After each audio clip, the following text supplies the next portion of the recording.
Hello, everyone. We're back once again for our 10th episode. I'm Brit. And I'm Jacob. And we're talking about Spider-Man Homecoming. I'm so glad we're talking about this movie, because honestly, those last two movies were very painful to talk about. Yeah. Oh boy. But you know, I just go back and rewatch them because it's funny that hearing us yell about those movies. Oh my god, yeah. Those are fun episodes to watch. It's like, Yeah. But those are painful films. But you know what? We're back in the promised land. We're talking about Spider-Man: Homecoming. Get your Bully Maguire gifs of him dancing ready, cause we're back in the good graces of Spider-Man. Yeah. Thank God. Man, crazy week it was last week, man. My dad and I finally got tickets to go see No Way Home.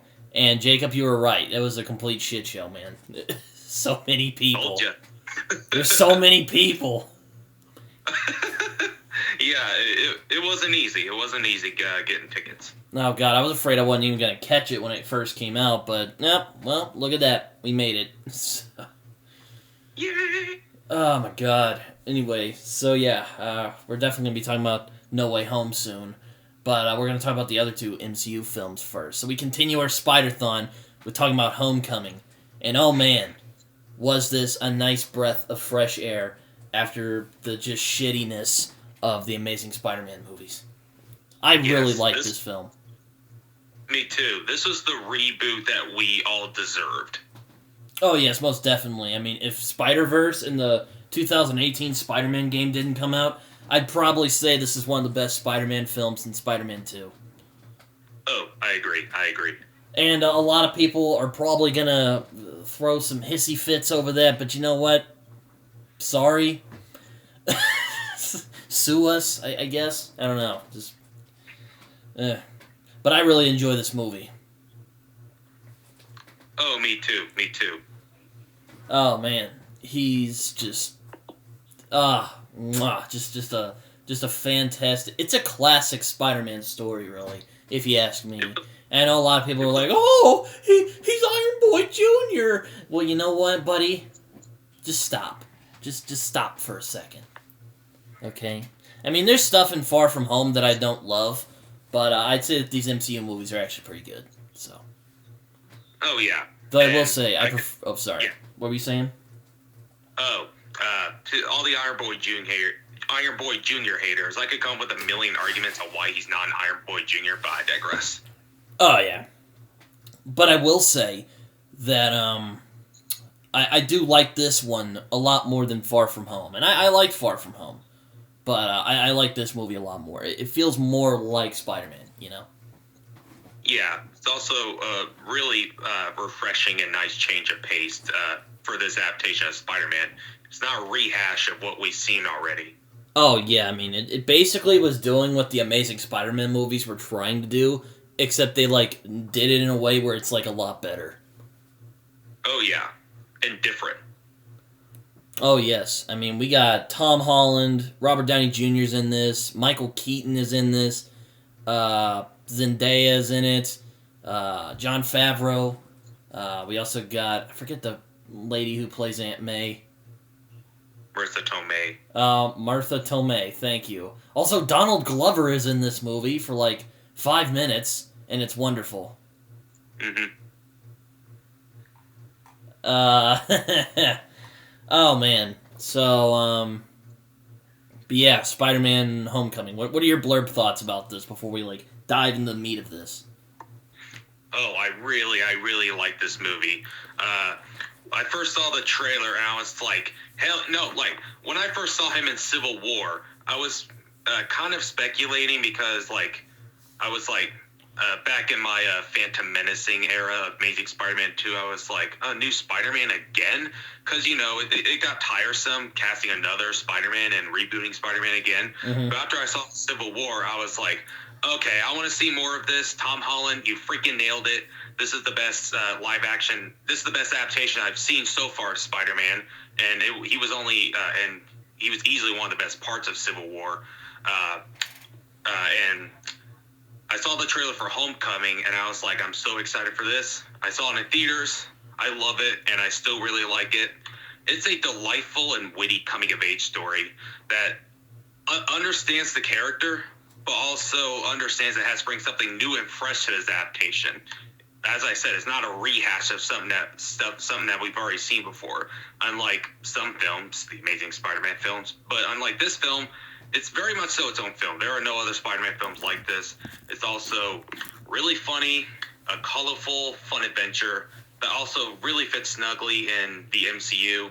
That also doesn't get bogged down in franchise building, which is also something really appreciative. Oh yeah, I don't think you could have put it any better. I mean, the MCU basically is continuing its streak of being true to the characters of the source material, while Spider-Man: Homecoming even expands on those things because the villain in this movie is freaking awesome. I just gotta say, I mean, a lot of people tend to give these movies a hard time, but the villain in this movie is just fantastic. But we'll get to that. Oh, yeah. This is kind of like a mix between those John Hughes 80s high school movies and Spider-Man. Yeah.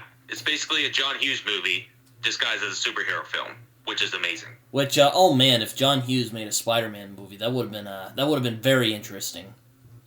Oh, yeah. Very interesting. But yeah, so we're finally in the home stretch, man. So, woo! Yay! We're also on our 10th episode. That's unbelievable. Even though it's not really a big thing, but it's big for us because we managed to keep this up for 10 episodes. Yay! Yeah. I didn't make it this far. Proud of ourselves. I'm glad I didn't give up during the Amazing Spider-Man movies. Oh, man. But yeah, Homecoming is the MCU doing what it does best, which is keep true to the Marvel characters that we love, as well as adding some new stuff to it. And I freaking love this movie. I would say it's one of the best Spider-Man movies ever. And hot take from Hot Britain, this is great Spider-Man movie.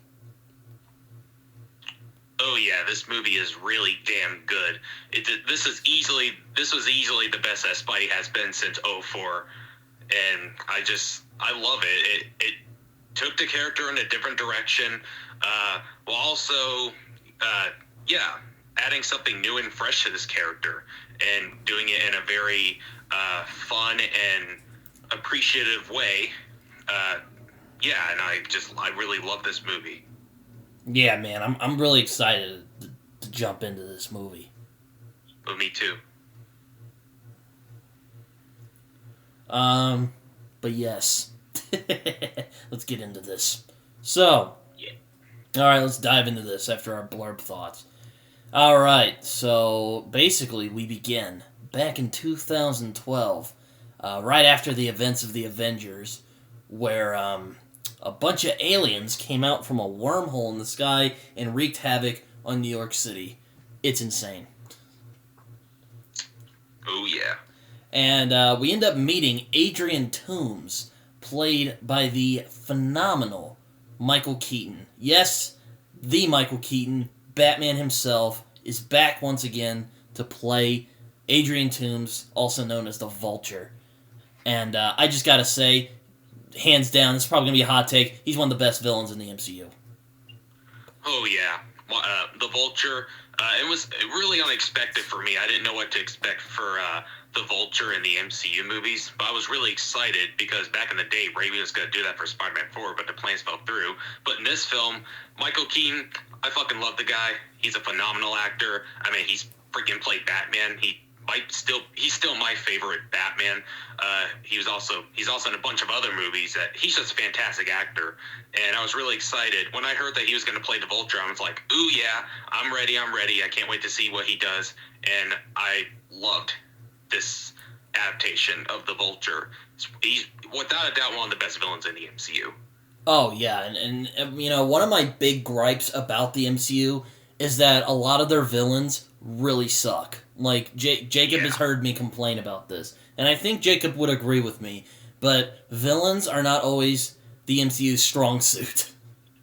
No. So that's why when you get a villain like Killmonger, who's at least kind of, complex and interesting, you're like, yes! More of this, please! But, yes. This might be a hot take, but I think that Michael Keaton is one of the best MCU villains. Is one of the best villains in a Spider-Man movie. Oh, yeah. Both in the MCU and in a Spider-Man movie. Hell yes. He's freaking awesome in this role. He manages to be menacing while also you feel a lot of sympathy for this guy. And you almost kind of want him to win at the same time. Yeah, and those are the best villains. The best villains are the ones you understand. Exactly. And, I mean, it's like, after the shit show that was the Amazing Spider-Man movies, Jon Watts, I guess, just saw those. He's like, I'm gonna make the best fucking villain ever. Yeah, I'm just gonna I'm just gonna say fuck you to those movies. I'm gonna make I'm gonna bring Michael Keaton in as the Vulture. And I'm gonna make one of the best Spider-Man villains ever.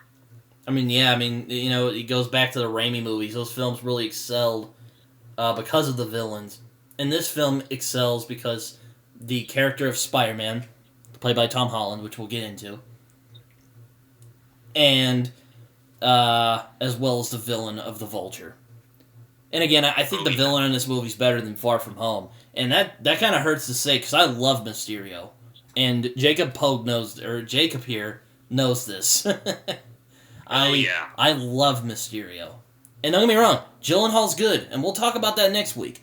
But Michael Keaton, man, he killed it in this movie. He really did. He killed it. I loved him in this movie. And Jon Watts, just thank you for solving the problems I had with the MCU with this movie. At least if it were for one movie. Like, thank you. Yeah, thank you. You didn't make another Ronan the Accuser or a Yellow Jacket or another elf villain from Thor: The Dark World. You made a compelling villain who was interesting and you cared about and you understood his motivation on what he was doing. Yeah. So anyways, enough gushing about Michael Keaton at the moment. So Adrian Toomes is kind of your working class guy, and he works with a salvage company, and they're contracted to clean up the city. Well, they're doing that, and they end up getting taken over by the Department of Damage Control, which is a partnership between Tony Stark and the U.S. government. And this is a bit of a meme of these movies. The Spider-Man movie seems to be Spidey bailing out Iron Man from a mistake that he made. More so in Far From Home, but in this movie, a little bit. Even though, I think it's way better in this movie than in Far From Home. But yeah, that's just something that I think is kind of funny. Yeah. Yeah, I think that's where the whole Iron Boy Jr. Shit came up. Yeah. Just Iron Man constantly having to save Spider-Man when he, is in some trouble. Yeah. Or Spider-Man having to deal with the fallout of something that Tony did back in his days when he was a irresponsible idiot. Oh, yeah.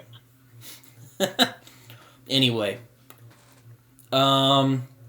Yeah, so Toomes is not very happy at this prospect, and that just instantly you feel bad for this guy, because you're like, damn, I've known my dad. He kind of reminds me of my dad in a lot of ways, because he's just kind of your normal working kind of guy. Now, my dad doesn't work in construction or cleaning up stuff, but I do understand the frustration with bureaucracy. My dad is reminds me a lot of my dad, and again, you instantly feel bad for this guy. Oh yeah, immediately you feel bad for this guy. And yeah, and you're kind of like, come on, Tony. Man. I think you could blame the government more on that, because Tony would just seem to be, doing his own thing. And then he's like, oh, yeah, government. I bet you're wondering why we're not talking about Captain America Civil War, because that had Spider-Man in it. Not a Spider-Man movie. At least not technically. He's just in it. Yeah. Also, we're not talking about Infinity War and Endgame. Those are for when we talk about the Avengers movies. Yeah. Which, hell, if you ask me, I think Captain America Civil War should have been an Avengers movie. But, that's just me. Mm-hmm.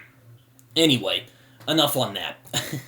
So, yeah, you instantly you feel bad for this guy, and you can just feel the anger just from having been screwed over like this. So, it seems Toomes is pretty smart, because he decides, hey guys, let's keep this technology we found here, and we can use it to make and sell weapons. So, yeah. They end up doing that for a few years, and that's when Toomes becomes the Vulture. And I really like the Vulture suit in this movie. Oh, I really like the Vulture suit. It's very modern, but also it's very cool looking. It's very menacing looking. It's not like the typical old bald guy with wearing spandex. No, I love it. It's you can tell he handmade his wings. It just looks cool. I love the design. Yeah, it is kind of funny because the Vulture in the comics he's kind of like a loser, out of touch kind of villain. Like he's this weird old bald guy who's in a green suit flying around. Yeah, it's really weird. So I'm kind of glad they didn't go down that route because certainly that can be charming in some things. I think Sam Raimi could have gotten away with it, but I'm glad they went for a more not really grounded, but I don't know what word would this be, Jacob? I would say more realistic in a comic booky world. Yes. Thank you, Jacob. And I bet people are gonna nitpick this, but main point here is that I like the suit. Me too. Love it. And he uses it to steal the Chitauri power cells and all that good stuff to, make weapons and whatnot. So, all good.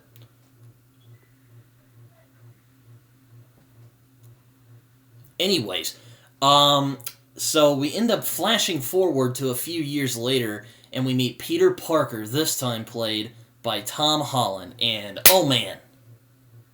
Tom Holland, oh man. Okay, Tobey, he was great. I love Tobey Maguire's Spider-Man. I really liked Andrew Garfield as Spider-Man, despite the fact that the movies he was in freaking sucked. Tom Holland is phenomenal as Spider-Man. I just gotta say. All I gotta say about his Spider-Man, he freaking nailed it. That's awesome. Oh my god, yes. He nailed it. He just, it's like he's been playing this damn role his whole life. Oh my god, he's so good. Oh yeah, he got the awkwardness and the wide-eyedness of Peter Parker down, while also getting down Spidey's snarky and quippy side to him perfectly. Oh yes. He just gets the shy, awkward teenager down to a T. Oh my god, he just fucking nails it. And he's snappy without it being annoying. It's just oh god, it's Oh yeah, it's not overkill. Yeah, and we end up meeting Peter Parker and his cast. We meet Peter, we meet his buddy Ned, who's freaking awesome. Who's surprisingly awesome. It's not just Harry again. We also meet what's her name when it's not? Oh, Michelle. We meet Michelle Jones, which we'll find out something later about her, but I won't spoil it here. Played by Zendaya. And we also meet the girl that Peter's hard crushing on, Liz Allen. Hell yeah. Oh yeah. Hell yeah. But, Peter is drafted into the Avengers by Tony Stark to help with a dispute in Berlin, a.k.a. superheroes punching each other. And he gets a new cool suit after that kind of raggy one he had. And I just love this scene where he's recording it, and he's because I definitely understand that feeling of meeting this guy who you really want to impress. And that's the thing I think Tom Holland nails in this movie, is the kid who's still learning. Oh yeah, he perfectly gets that excitement that we would all be Tony Stark is I'm going on this mission with him. to fight some other Avengers. Hell yeah, I'm gonna like record everything. I mean, who wouldn't? Tom Holland did that perfectly. It's so funny. It's so funny because he just nails just a dweebish kid who, you know, he's a little annoying to some people, but he's kind of endearing at the same time. You're just like, I love this guy. Oh yeah, I love him. Oh my god, he's so good. Like, Tom Holland, you pat yourself on the back, man. You're great as Spider-Man. Yeah, don't listen to all the Iron Boy Jr. haters. You're great in this role. Oh my lord. And then he, like, comes back, and Tony and him are just, like, having this conversation, and he's like, yo, man. He's like, so, when are we getting our next mission? He's like, oh, don't worry about that. Just keep doing what you're doing, and, you know, and then he, like, tries to, like, open the door, and then Peter thinks he's hugging him. Oh my god, bro. Oh, it's so beautiful. It's classic Peter Parker right there. Oh, that's hilarious. I love that. Oh my god. Just opening the door for you. It's like, oh, I'm just getting the door open for you, but thanks. And I really, you know, again, another hot take. I really like Peter and Tony's relationship in all the movies that they're in together. Me too. Their relationship is genuine. Tony, you can tell he cares for him, but, you know, doesn't really show it. That's kind of how Tony Stark is, but you can tell, like, he really cares for this guy, this kid.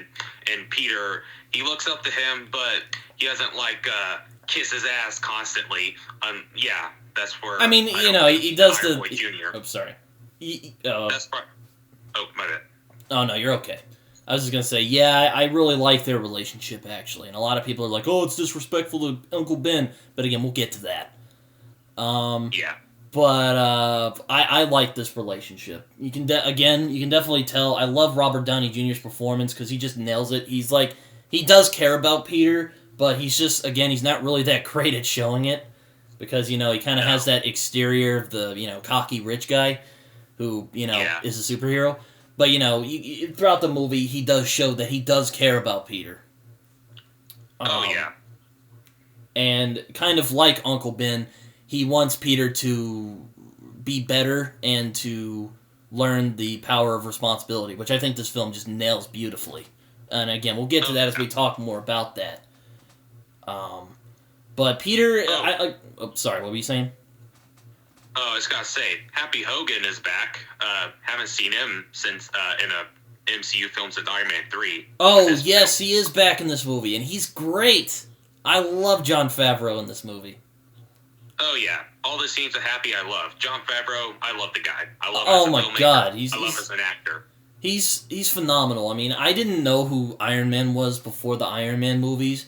I didn't know who Happy Hogan was, but I love Jon Favreau as, like, Tony's best friend slash... Well, aside from Rhodey. His, like, best friend slash bodyguard. He's awesome. Yeah, I love him in this movie. Yeah, I also love how he's just kind of... He's also kind of like Tony, where he seems a little annoyed, but he also kind of finds Spider-Man endearing. Oh, man. Yeah. It's so good. Oh, yeah. I love that Happy is, like...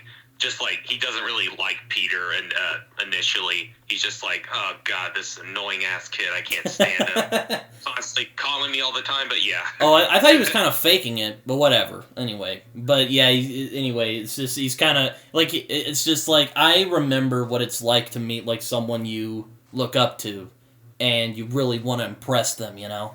And you really want them to, like, approve of you. And, again, I think Tom Holland just nails that with his relationship with Tony Stark / Iron Man. Oh, yeah. Once again, Tom Holland nailing it every chance he gets.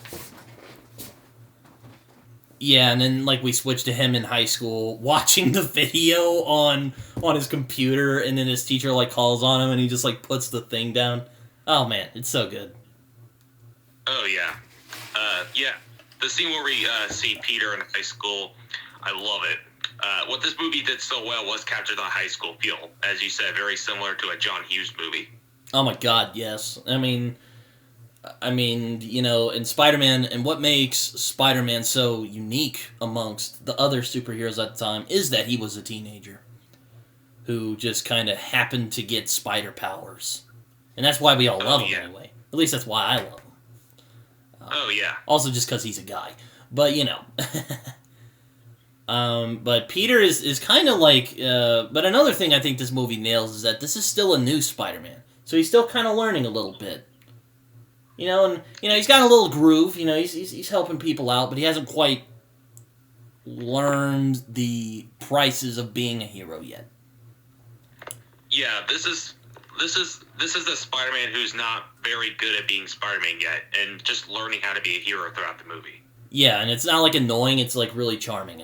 Though it's like charming.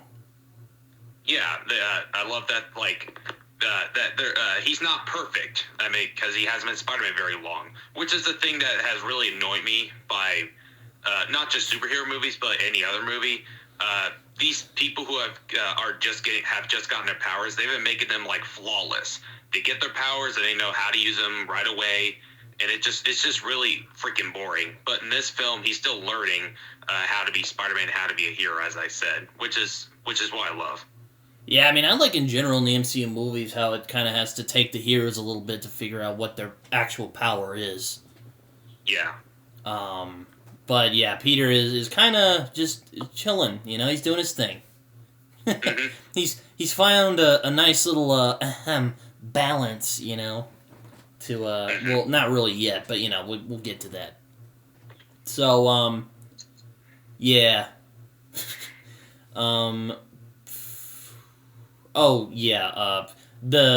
Stark says you might want to keep at being the friendly neighborhood Spider-Man for right now.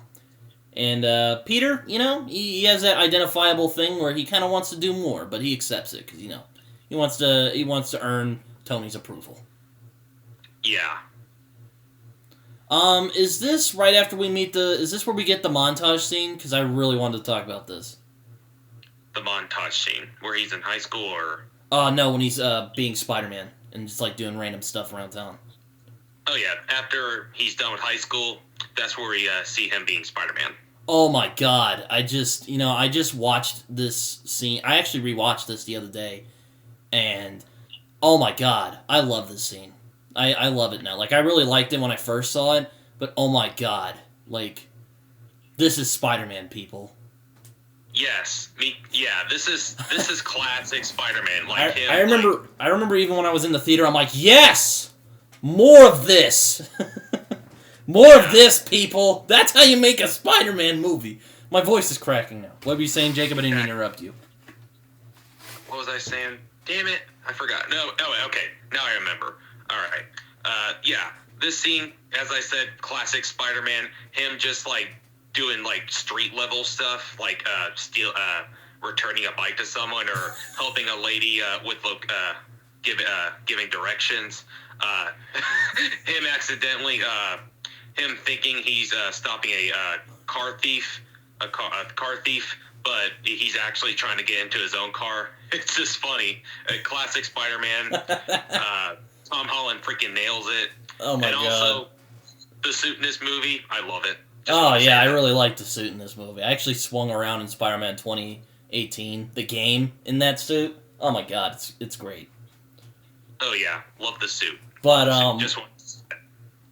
Oh, sorry, I didn't mean to interrupt you again. Keep interrupting each other. Yeah, it's not easy trying to, like, not interrupt since we're doing this on voice call. Yeah, our enthusiasm gets in the way sometimes. Yeah. Anyway, I love this scene because it's just like, yep, that's what Spider-Man is right there, just a friendly neighborhood Spider-Man. And you can just tell he's loving it, he's like, finally, and he's running around, and there's this one hilarious scene. Also, the quips are just on point, like, they're subtle, they're not super obnoxious. He's just like, hey, could you hold this? When he stops the bicycle thief, and he, like, pops him up, and then he's all like, hey, is this anyone's bike? And then he sees some guy walking out, he's like, hey, man, is this your bike? And he's like, no, it's like, not mine. And he's like, hey, does anyone have a pen? And he leaves, like, a note. Oh, man. That's perfect Spider-Man right there. It is. And he's also... he's quippy as he is, but at the same time, you can tell he's still a kid, and he's, like, just so, like... He's just a kid. Like, does anyone have a pen I can use? Like, that's stuff I love. He has, like, is this your bike? If not, don't steal it. Spider-Man. Oh man! And then the next scene is where oh man. Oh man, I just lost track of it. I just saw this yesterday. What?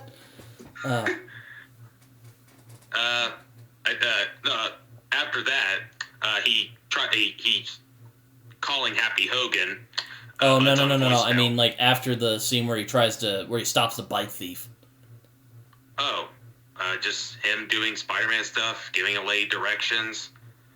Oh yeah, he gives a lady directions. He there's this hilarious scene that Jacob alluded to earlier, where he stops this. He thinks he's stopping this guy, and he webs him in the face and just like slams his face into the car. He's like, "Dude, it's my car, dumbass!" And then it starts honking, and everyone's all pissed off at him. And Spider's like, "Oh wait, no, I'm sorry." It's great. Oh man. Oh yeah, and also that's where he gets Stanley cameo. Oh yeah, it's so good. He's like, "Don't make me come down there, you punk." Yeah.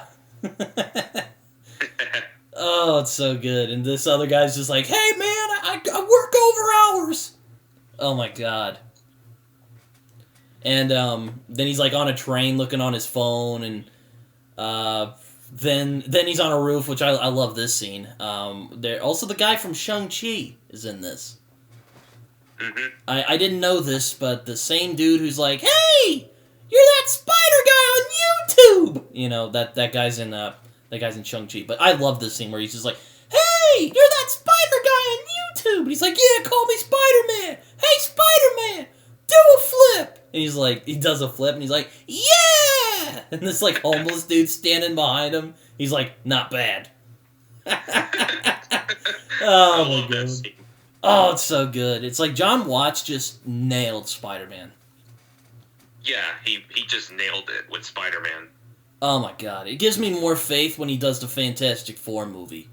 Because it gives me hope. Because you can tell he has a good grasp on the character of Spider-Man. And oh yeah.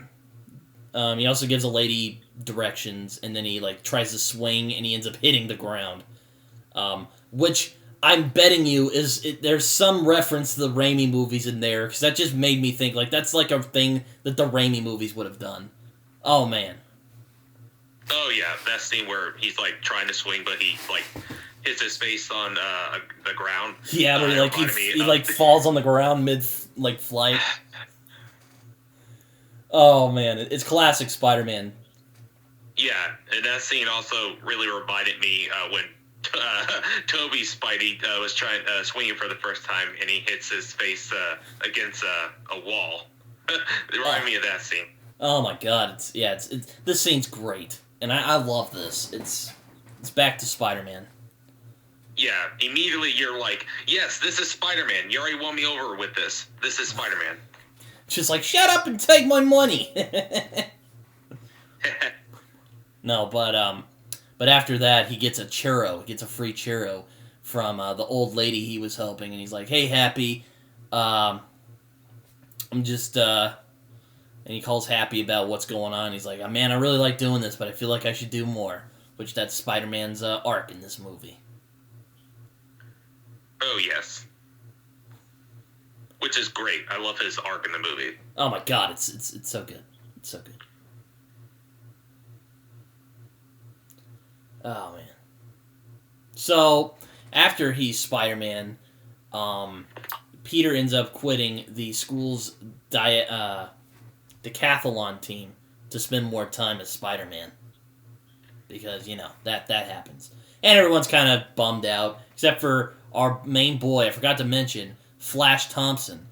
And again, one of the things I really like about this movie is the subtle changes they make to the Spider-Man mythos to make it feel fresh. Like, you can really tell that you can tell that the people making this movie really put a lot of thought into it. Oh yeah, they're not just like changes just for the sake of changing them.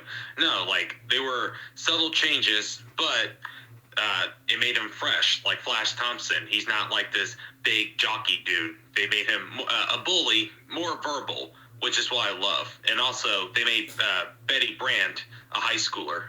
Oh, yeah. I mean, it's so funny, because Flash Thompson in this movie, he's played by Tony. I'm so sorry if I get your name wrong and he like watches this, but man, what's the fucking dude's name? I know it's Tony.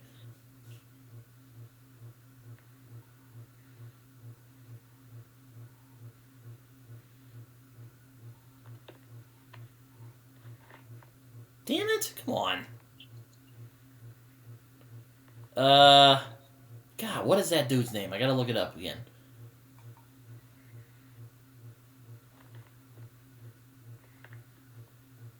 Oh yeah, I also love how again they just capture the Spider-Man spirit because he's like I love how they capture the whole high schooler thing where Peter's like, oh yeah, I work with Tony Stark and Flash is like, oh no you don't.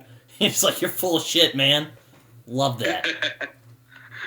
Oh, Tony Revolori is his name. I'm sorry if I got your name wrong, but I love how he's just like this douchey bro. It's great. Me too. Nice change of pace. Yeah, man. It's great. It's not just doing the jock again, you know. No. Because really, do jocks bully people anymore? I don't think they bully people anymore. No, there are no jock bullies anymore. So, this film changing up Flash Thompson in this movie, making it more realistic. Him just like being a bully verbally. Nice change of pace, as I said.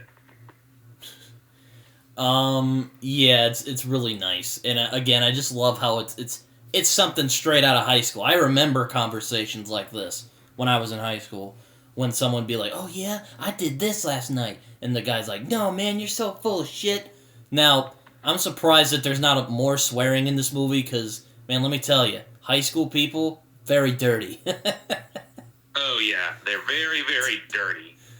But hey, it still works because I just love this where you know Flash is like, man, you're not working with Tony Stark, you're full of shit. He's like, oh yeah, I know Spider-Man, and they're like, man, you ain't Spider-Man. It's so good, it's so good. I love it. Jon Watts got the high school aspect down perfectly. Oh my god, it's so good. And the guy is played by Martin Starr, who's the teacher. His name's like Mr. Harrington. Another thing I didn't notice till later. Apparently, he was in the Incredible Hulk movie as one of those nerdy students eating pizza. Oh, yeah. Somebody pointed that out. I was like, huh. Yeah, and I was like, huh. That's weird. Anyway. And, again, you get the sense that Peter's really smart.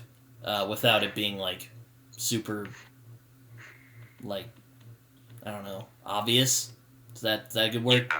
Yeah. Yeah. It's not like shoving it down your throat. It's like, hey, I'm smart. I'm a genius. Look at me. I'm smart. Yeah.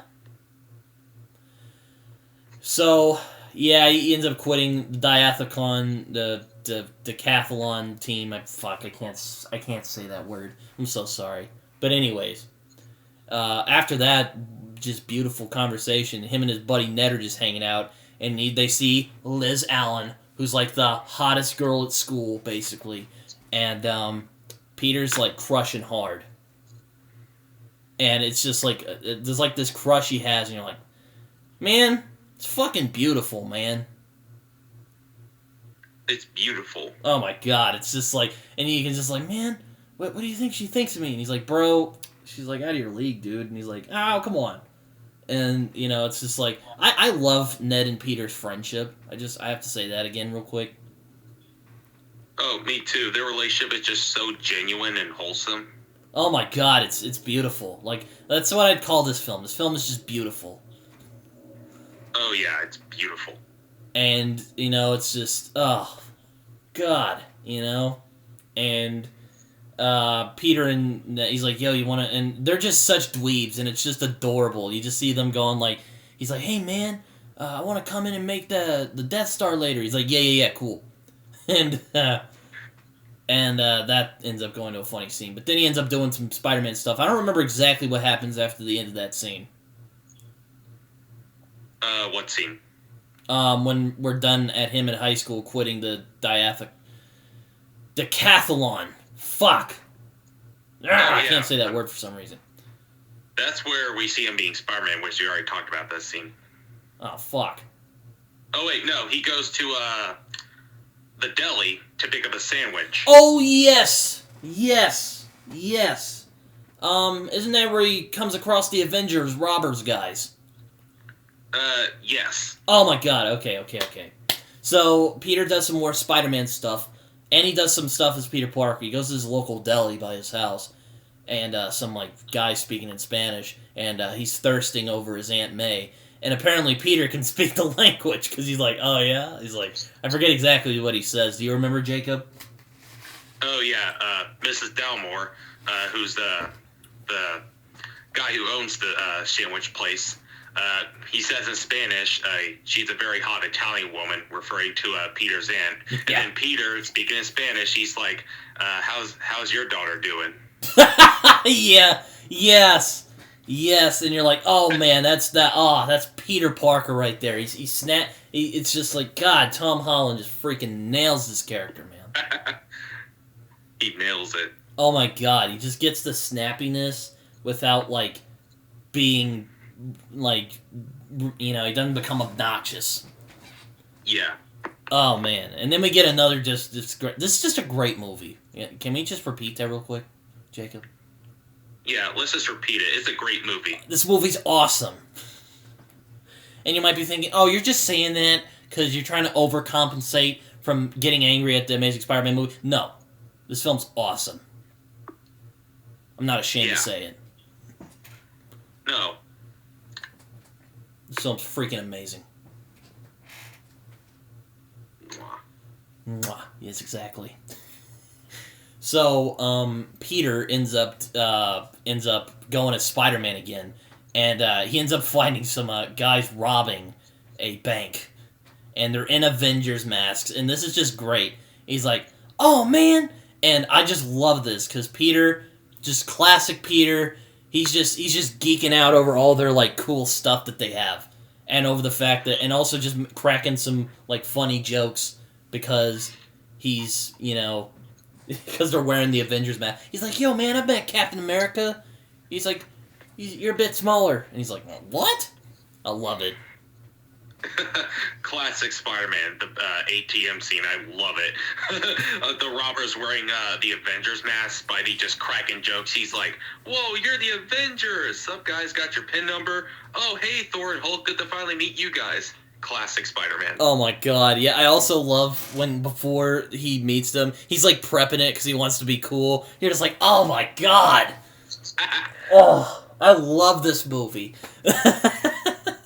We're not even 20 or 30 minutes in, and I'm fucking, oh my god, it's so good. God, this movie's so good. I love it. Oh, man, so, oh my god. It's god. You can hear me geeking out right now, but oh my god, I love this movie. So, he stops the criminals, and he ends up getting they get this Chitauri thing, and I think it's some of Toombs' guys, and they end up getting the Chitauri thing. He's like, whoa, I've never seen that before, and he just slams him against the wall. Oh man, just perfect. It's perfect. I think I like this movie more now that we're talking about it. Oh, me too, because I did go back and rewatch it the other day. And even just talking about it now, I'm loving this movie even more. Oh, man. So, Peter ends up crawling home. And it's this big thing where he, crawls on the wall. And, and he ends up crawling on the wall, and he quietly closes the door. And he has his mask off. He's like, yes. And then he turns around. Ned's sitting right there with the laid out Death Star, and it's so good. Oh man, and he just drops it. He's so shocked. It's perfect. It's probably my favorite reaction to someone figuring out Peter is Spider-Man. Oh yeah, it might be my favorite reaction. It's just perfect, and so yeah, I would be that way if I knew that my friend was Spider-Man. He's like, you're that spider guy on YouTube. And he's like, no, I'm not. And he takes the suit off, and it's perfect because it's oh yeah, that's exactly what Peter Parker would do. He would deny it even though it's clear as day he's Spider-Man.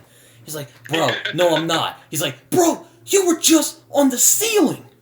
He's like, And she's all like, "Hey boys, yo!" And Aunt May just shouts, "Hey boys, are you in there?" And he's like, "No, Aunt May."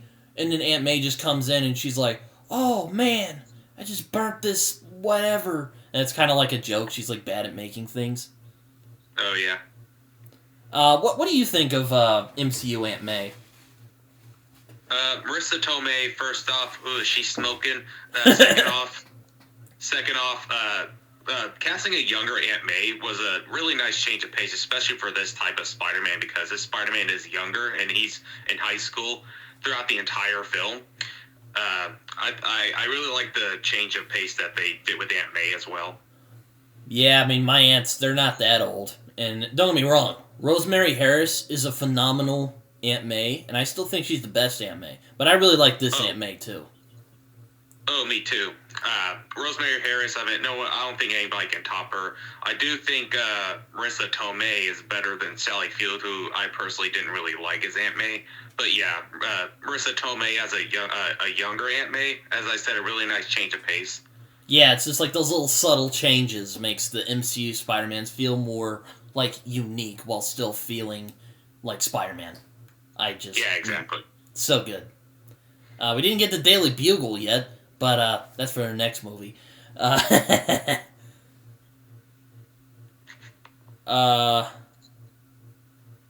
But yes. So Peter is like... So Peter has to explain to Ned that, yeah, okay, fine, you caught me, I'm Spider-Man. And I just love this little moment where he's like, well, have you told anybody? Have you told Aunt May? And he's like, no, she can't know. And she's already gone through enough. And I just love this. It's so subtle, but it tells you everything you need to know. Yes, it's subtle, but, I mean, as people say, less is more. And this, like, yeah, everything that's happened with her, please don't tell her. And also, little reference... in my opinion, a little reference to Uncle Ben.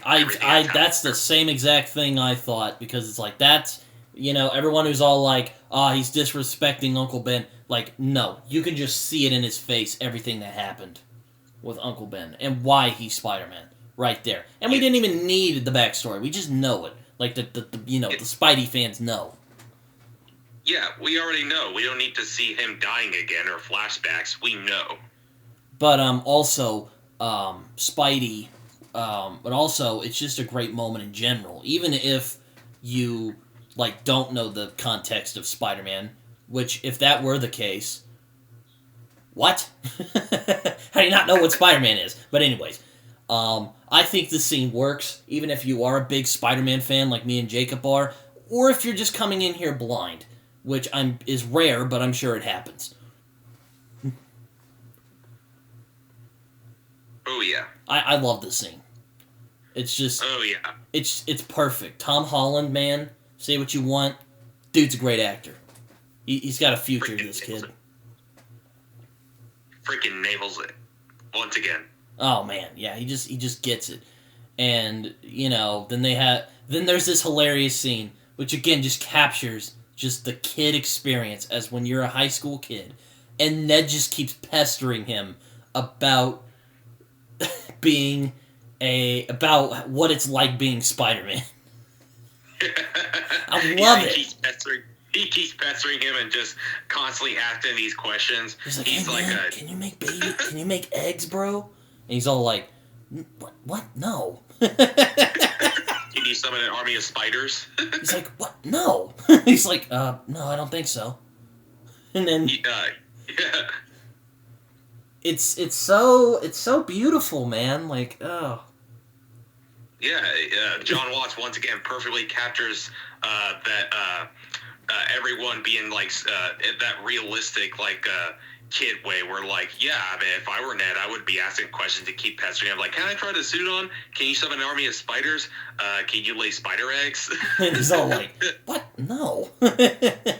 Oh my god, it's just like, it's so good. Like, we don't deserve this movie, man. No, we don't. Oh man, and Ned, I love him so much. Oh man. My god, he's wonderful. Like, he's just like, it's not Harry again. And don't get me wrong, I like me some Harry, but it's nice again that they made that little change right there. And it's just, Yes. it's so good. Oh, man. I wonder how they'll explain the weight loss. They're just going to, like, move it months ago, or move a couple months and No Way Home, and he's all just like, hey, man, just lost some... He's like, whoa, Ned! I didn't know you were, He's like, whoa, Ned, you lose some weight while you were away? And he's like, yeah, man. Yeah, I lost some weight in, like, 10 seconds. Yeah. But yeah, I just love when Ned is just bugging him about being Spider-Man. It's wonderful. I love this. It's perfect. Beautiful. It's perfect. It's just like, oh man, I need more of this. You know? Oh, God. So yeah. So after that, he ends up going to he ends up going on some Spider-Man duties, and he ends up coming across some suspicious behavior type of thing going on here. We got our boys, Jackson Bryce and Herman Schultz, played by Logan Marshall Green and Bokeem Woodbine. I think that's his name.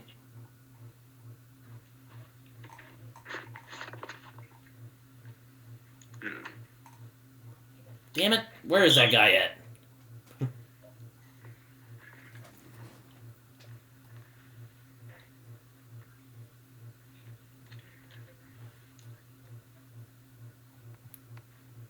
was like, damn, where's that guy at? Come on. This is like, sucks. Oh, Bokeem Woodbine. There's Herman Schultz, who will become the Shocker, and Jackson Bryce, played by Logan Marshall Green, who bears a strange resemblance to another Marvel alumni, Tom Hardy. Yes. Multiverse? Possibly. It's funny, because I always see him, I'm like, oh, look, he looks like Tom Hardy, and then that's about it. But yeah, he really does. But they're the two Toombs associates, Shocker, Jackson Bryce Shocker anyway, and Herman Schultz are selling weapons to Aaron Davis, played by Childish Gambino himself, Donald Glover. Oh yeah. And I really like Childish Gambino, both as a musician and as an actor. And man, what can't this dude do? Like, I know.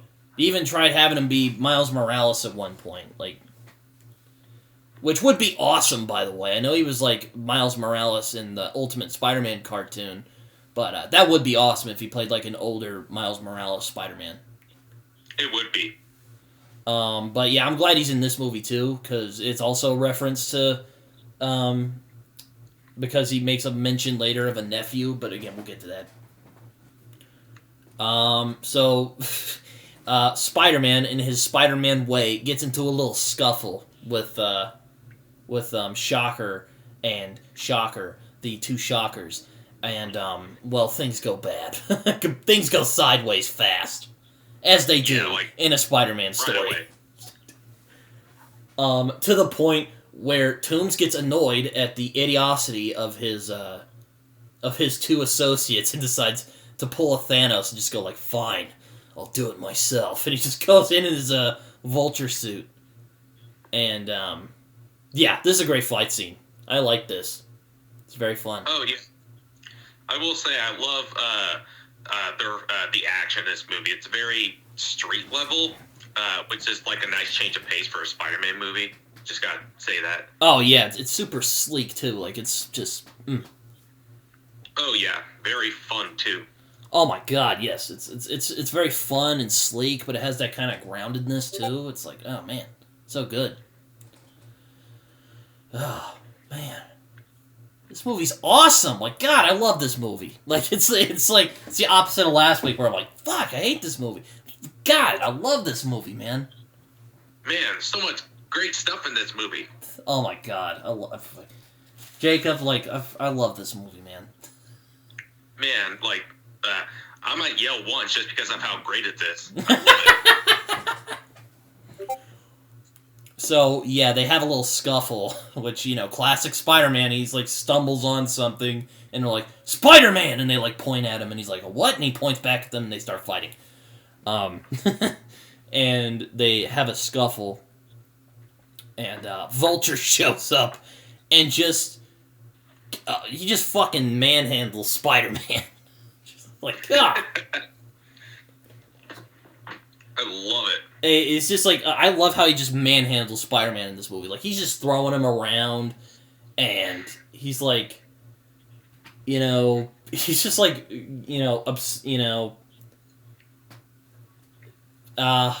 the word? He's he's mauling him with his claws. It's oh my god, this is great. Love it. And, Spider-Man, he gets his ass handed to him a lot, so it works. Yeah, it does. So, yeah, Peter ends up saving Aaron Davis before Toomes just fucking catches him with his Vulture suit and just freaking manhandles him and drops him into a lake. But, he ends up getting, oh wait, is this a scene where he gets stuck in the room, or is that later? Stuck in the room. Oh, no, that's later. Where he talks with Karen? Yeah. Oh yes, we meet Karen in this scene where Peter figures out there's stuff in there his AI who's called Karen, which is the worst female name. But I digress. I love this. I love this as well because she's all putting on instant kill. He's like, no, I don't want to kill anybody. It's that's classic Peter, man. Oh yeah. That's later on in the movie.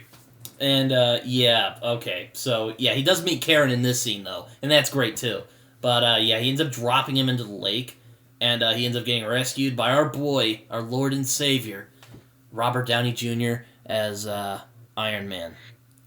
And, he's not in the suit, though. He's, on vacation somewhere. And he's not happy with Peter.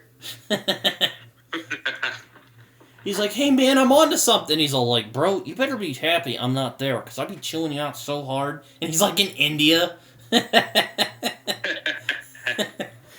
He's like, I can see what you're doing on the suit, He's like, damn. Yeah, he's just can you just be a friendly neighborhood Spider-Man? He's like, and then he's all like, that's what I'm doing. I'm trying to stop this guy. He's threatening the neighborhood, and he's all like, no.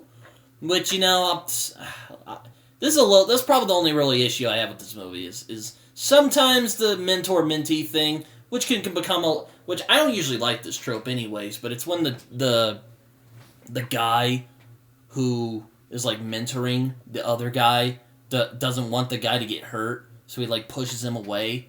I don't really like that much, but in this movie, I can deal with it. I don't know about you, Jacob. Yeah. No, it's acceptable. Yeah, but anyways, but yeah, it's just kind of Tony's way of trying to keep Peter safe, I think. That's how I interpret this. Yeah, without really showing it, as Tony usually does. Yep. And, yeah, so he ends up getting rescued by Tony. Again, he's in, India or somewhere. It's really funny. He's just, trying not to, get mad and make a scene. But, yeah, it's really good. Mm-hmm. So later on, after their little excursion, Toomes is getting after the Tom Hardy guy for dicking up the mission, and he's all like, yeah, whatever. So Toomes gets all pissed off, gets this weapon he barely knows how to use, and he accidentally incinerates him. Which is great, because he's just oh wait, that's what it does? Crap, because he didn't mean to kill him. And that's the thing I really like about Toomes. He's not a guy who wants to hurt anybody. He's just, trying to get money, Yeah. It's like Sandman in Spider-Man 3. But, yeah, same with Vulture in this movie. Yeah, but it's funny when he accidentally kills the guy, and he's like, oh, shit, that's what that does? He's like, yeah, you just killed him. And he's like, shit, oh, okay, so... Yeah. He thought he grabbed a different weapon. He was I thought this was a gravitational pull gun. But the Tinker's like, no, it's that one. Oh, yeah. He's just like, yeah, it's that one. He's like, oh. Whoops. So, yeah. Yeah, that happened. He's like, hey, you, Schultz. You, Schultz. Bokeem Woodbine. You're a Shocker now. And he's like, okay, fine. So, that's how the Shocker's born. It's kind of weird that a black guy played Herman Schultz. It's kind of a German name. But anyways, I digress. There's German black people. So, Parker and Ned, Peter and Ned, end up studying the weapon that the Tom Hardy guy left behind, Bryce, accidentally left behind, and they remove the power cord. They end up removing the power core, and it ends up they end up finding out that the or wait, isn't this before he interrogates Aaron Davis or afterwards? Oh, afterwards. Okay. So they end up removing the power core to figure out what the hell it is, and they end up figuring out it's the Chitauri stuff. So like, oh crap, this is serious.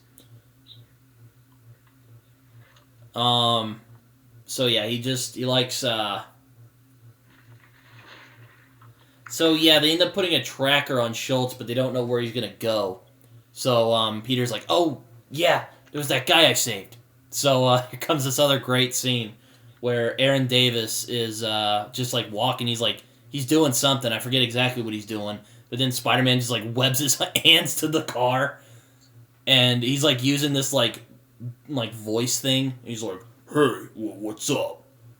I'm Spider-Man." He's all like, "I thought your voice was higher."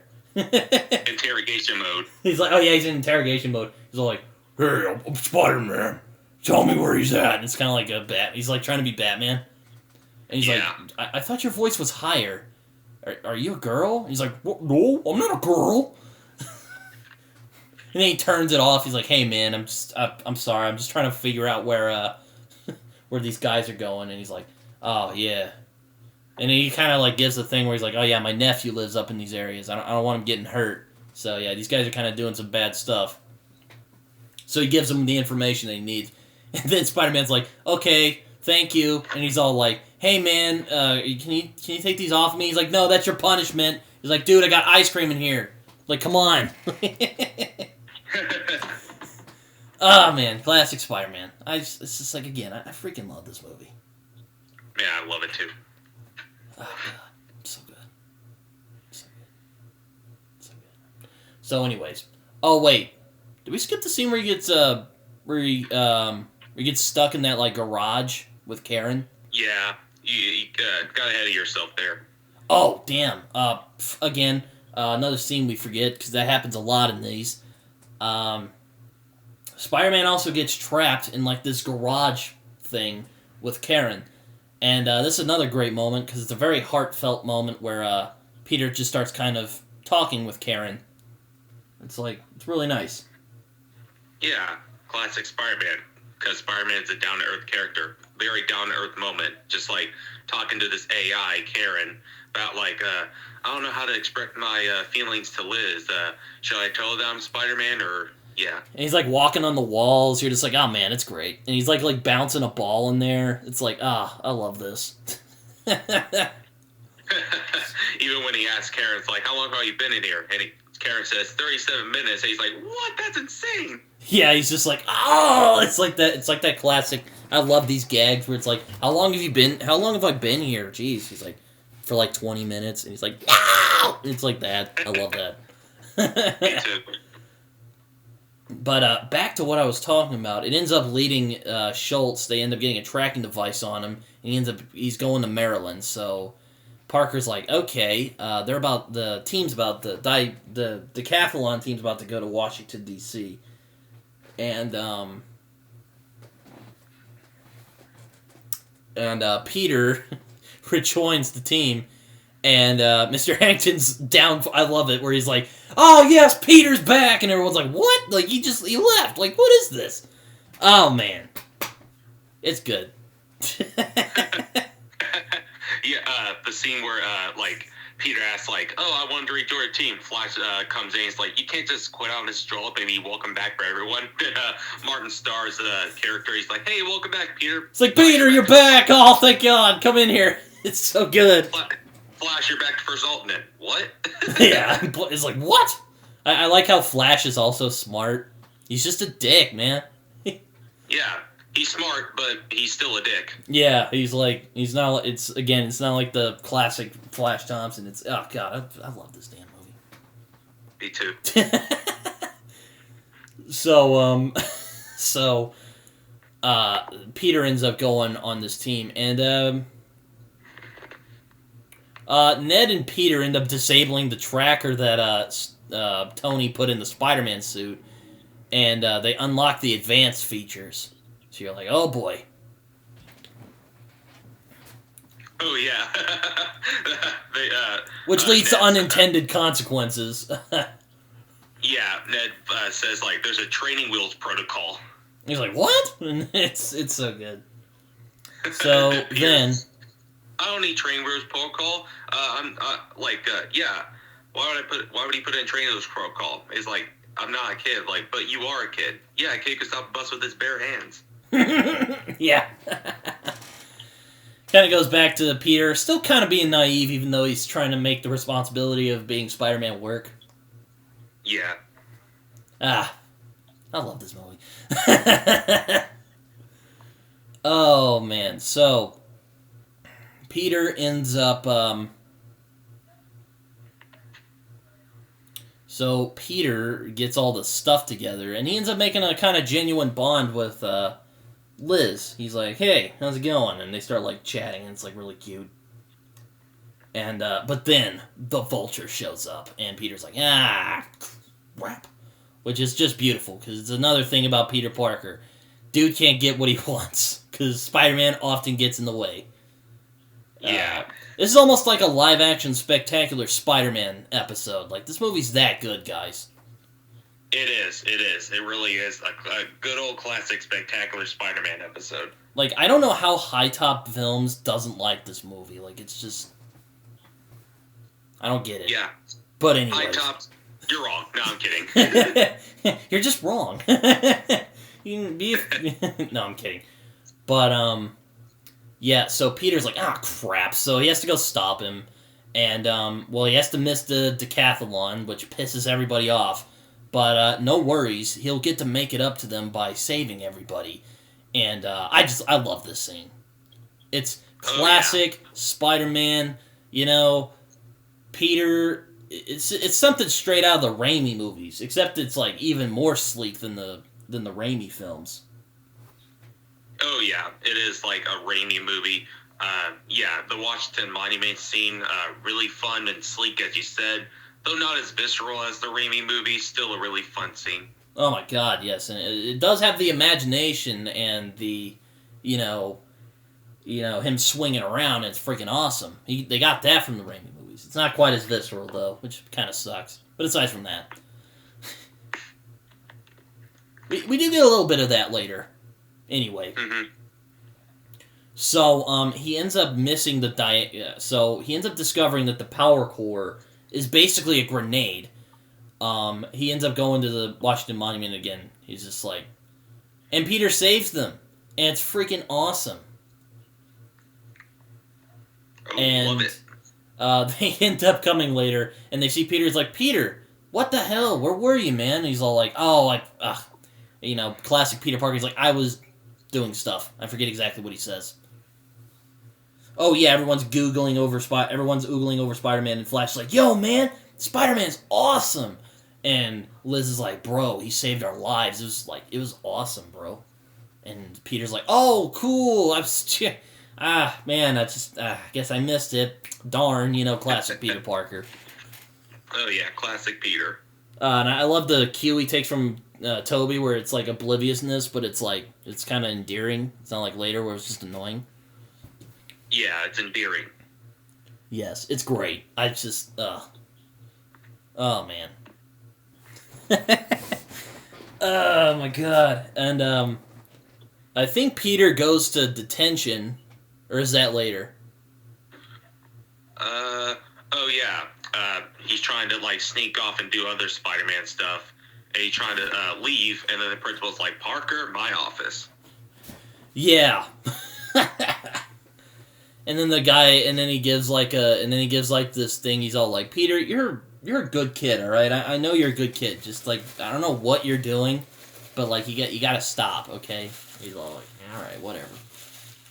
He's like, you're gonna have to go to detention now. He's like, ah. So they end up going into detention, and again, I've never been in a detention before, but I've known people who have been, and they said this is pretty accurate to the experience. Yeah. It's just like you're sitting around not doing anything. And Michelle's there, and I love how she just she likes to draw, so here's like a picture of Peter looking depressed, and she just like waves at him. It's really funny. Oh yeah, Peter just leaves detention, and then the teacher who's in charge of detention, he sees Michelle, and he's like, why are you here? You don't even have detention. She's just like, I just like hanging out here. And then Peter, and the guy's played by Hannibal Buress, who's like, who's also known as Eric Andre's sidekick. Anyways, I love the description of him on this page here that I'm looking at. He's like that dumbass teacher who doesn't know what he's doing, and it's perfect. Yeah, it's exactly it. Because Peter just like he's like, fuck this, and he like leaves, and then he's like, hey, stop it, you. He doesn't try to catch him. Oh my god, oh man. So Peter ends up getting a whiff that some stuff on. Oh yes, this was the tip that Aaron Davis gave, and we end up meeting some players in Spider-Man. We meet Mac Gargan. You might not know this, but Michael Mann is in this movie, and he plays Mac Gargan. And oh man, that's a great casting. Great casting. I can't wait to see him as the Scorpion. Yes. I want that. Please give us Scorpion later on. Oh my god, yes. Please give us a good Scorpion move. Please. Like, put him in the Sinister Six. I'd love it, man. Oh. So anyways. So, Toombs is meeting with Mac Gargan, who's like this criminal, who's like clearly like a cartel guy. And Toombs is like, hey. He's like, he's gonna meet a thing. And then he's like getting over there.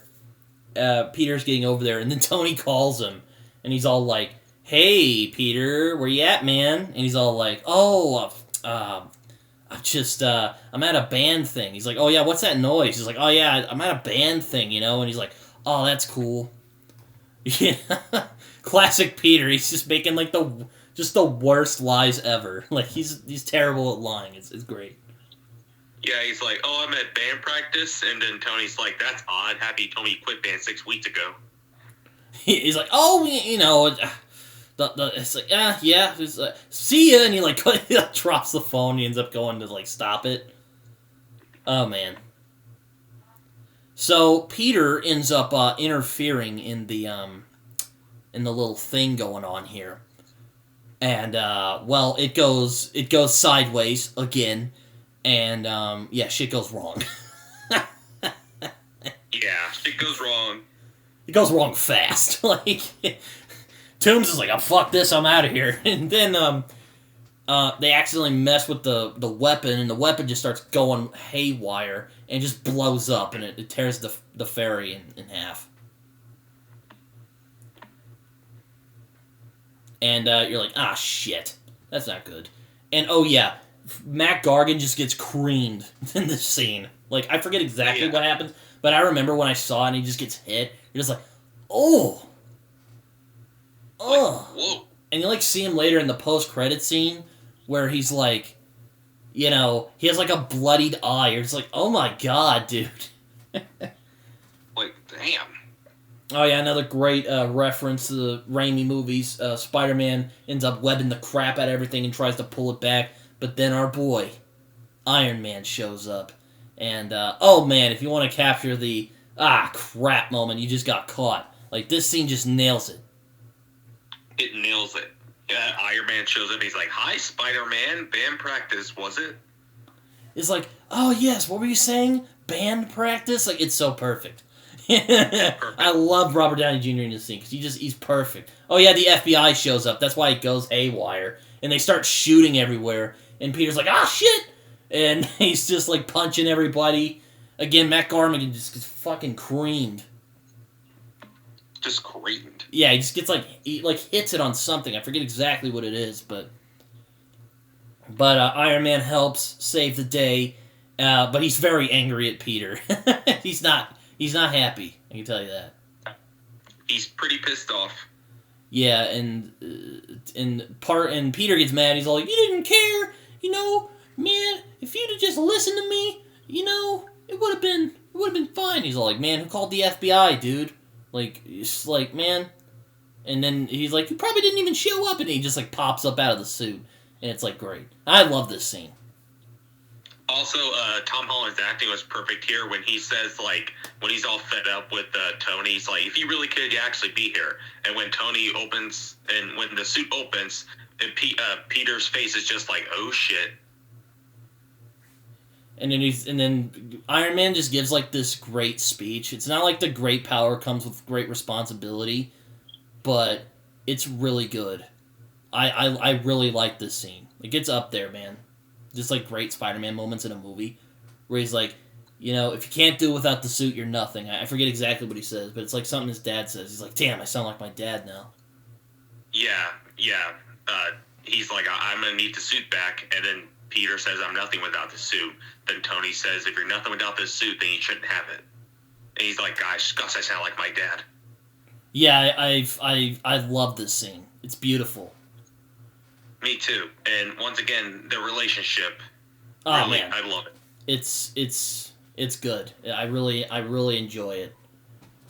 And also, about Iron Man, I love the fact that he's actually has a mentor role in this. He's not people were afraid it was going to be this Iron Man 4, which I was getting worried, but after I saw the movie, I was like, okay, he's in the movie for 5 minutes, and I was like, okay, he actually has a mentor role in this, which is great. Yeah, he's busy doing other things, so yeah, and I like how he's just kind of he's around, but he's not he's not just doing a.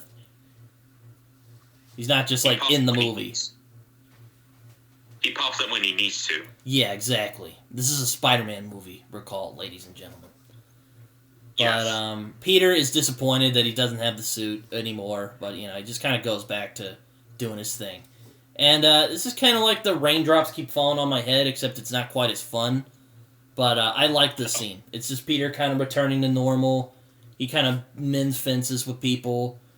And he's just kind of he does his detention time. He gets back into he gets good grades again because his grades were kind of starting to get a little, faulty. Mm-hmm. And he even manages to ask Liz to go to the homecoming dance with him. And you know what? She says yes. And you're like, "Oh yeah, baby." Yeah. Peter Good Parker. job, Peter. Yeah, My get boy that Chad Peter. energy. Get that freaking Chad energy. Oh, yeah, and Peter with Liz, you're doing good. You're doing good. Yeah, man. I'm usually, not attracted to people like Liz, but you know what? She's pretty cute. You'd be like, "You know what, Peter? You're doing pretty good, man." You know what? Fuck it. Liz Allen in this, she's smoking. I'll just say that. Yeah.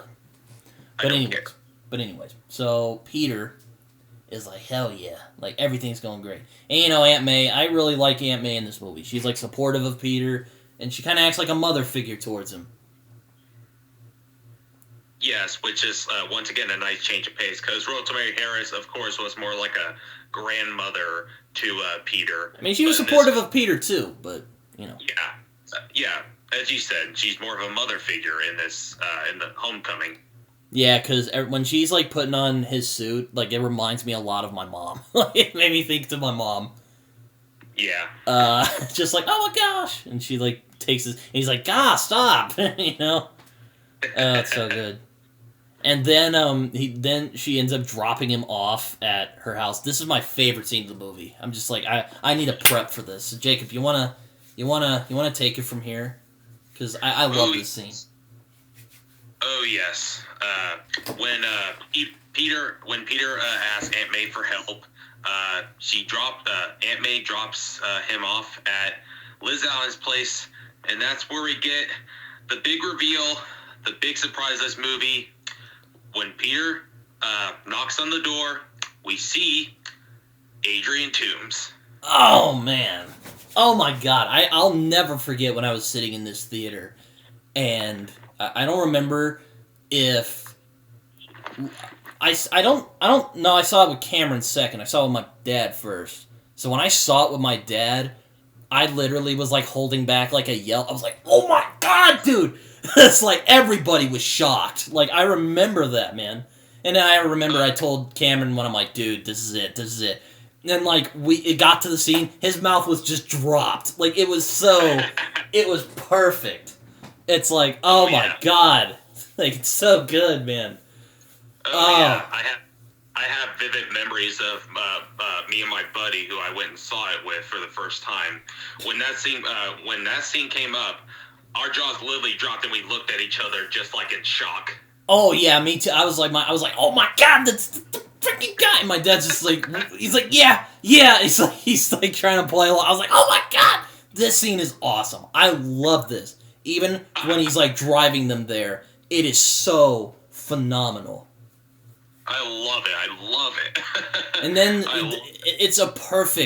it's perfectly done. Just the awkwardness of the whole situation. Where he's like, damn it. The chick that I like, her dad is my villain. It's so good. I love it, man. And his wife just shows up. She's like, hey, man. Hey, Adrian. He's like, hey, beautiful. And it's... Oh my god, it's perfect. I also love just Peter's like just constant shocking reaction. Yeah, Peter. Yeah, Peter is just he's exactly how we are. He is just shocked. He cannot believe it. It's perfect. Perfect.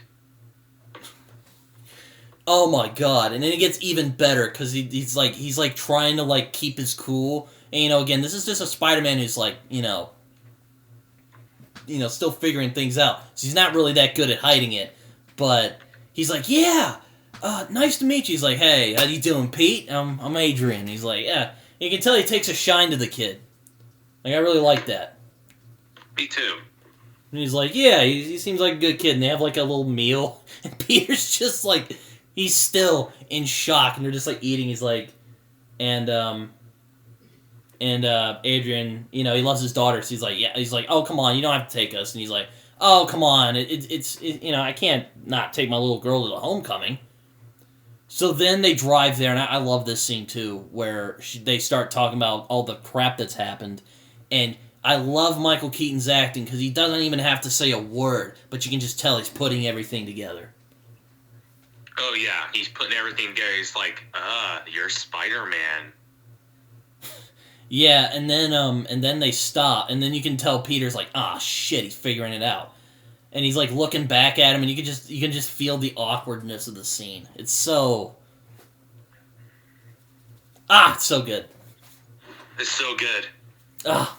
Man, I love this movie. Man, I love this movie. Peter is like, crap. So then they stop the homecoming dance, and Peter is like. And then Adrian tells Liz, he's like, hey, I'm gonna talk to him real quick, okay? Be careful. She's like, okay, don't scare him. He's like, oh, don't worry, it's nothing too deal. And then he just pulls out a gun, and he's all like, hey, man, look, I know you're Spider-Man, okay? And look, because you saved my daughter's life, let's just call this bygones be bygones. Oh yeah, if you try anything, I'm just gonna kill everybody you love. And you're like, oh, okay. This just went from 1 to, 100 in, 10 minutes. Yeah, immediately. And Peter's like, okay. Crystal. And he, gets out to go to the dance. Man, the car scene where, Adrian Toomes just, confronts Peter, one of the best moments in the MCU. I love it. Oh, my God, it's so good. Yeah, I would also put it up there in, my top, 10... MCU moments where Toombs figures out who Peter is. Oh yeah, and Michael Keaton's acting. Well, both Tom and Michael are great, but Keaton in particular, phenomenal. Yeah, you can just see the clocks are turning in his head. It's such brilliant storytelling. Oh yeah, you can tell he's like being serious. I'm like, don't mess with me ever again. I'll kill you and everybody you love. That's what I'll do to my family. He's like, oh, Peter's like, okay, cool, but you know, he kind of like, he awkwardly walks up to the steps of the dance, and he's like thinking about it for a minute, and he sees Ned and Michelle just like hanging out, and they're like dancing, and Michelle just gives him the middle finger. I love that. You know, it's funny. Zendaya's kind of like made a niche of making like she plays like these moody people in like movies recently. Yeah, it's really fun. I guess she really took a shine to it. She's probably like, you know what? I'm sick of doing that whole Disney. Everyone has to be like excited all the time, so I'm just gonna keep it low key. Yeah, I'm just gonna be this very dopey and hipster type of person. Oh my god, yeah, she's great in this movie, and and I love when he's like, Peter, is everything all right? And he just is like, nope, and he like runs off. He's like, oh, I'm sorry, I gotta go, even though I just got here. He's like, dude, you just got here. He's like, I'm sorry, I really am. And again, it's just beautiful, because that's Spider-Man right there. He can't always, he can never get what he wants because that sense of responsibility. Yeah. It's kind of like that scene in Spectacular Spider-Man when he meets Tombstone for the first time, and he says, "No, I'm never going to turn away, never again." And but Spectacular Spider-Man's awesome. But so yeah, he ends up getting his old sweats, his old suit back, and another great scene. Flash is like driving his little flashy car, no pun intended. And then Spider-Man just shows up, and he uses his voice to He's like, "I need your car." He's like, I need your car." He's like, oh, okay.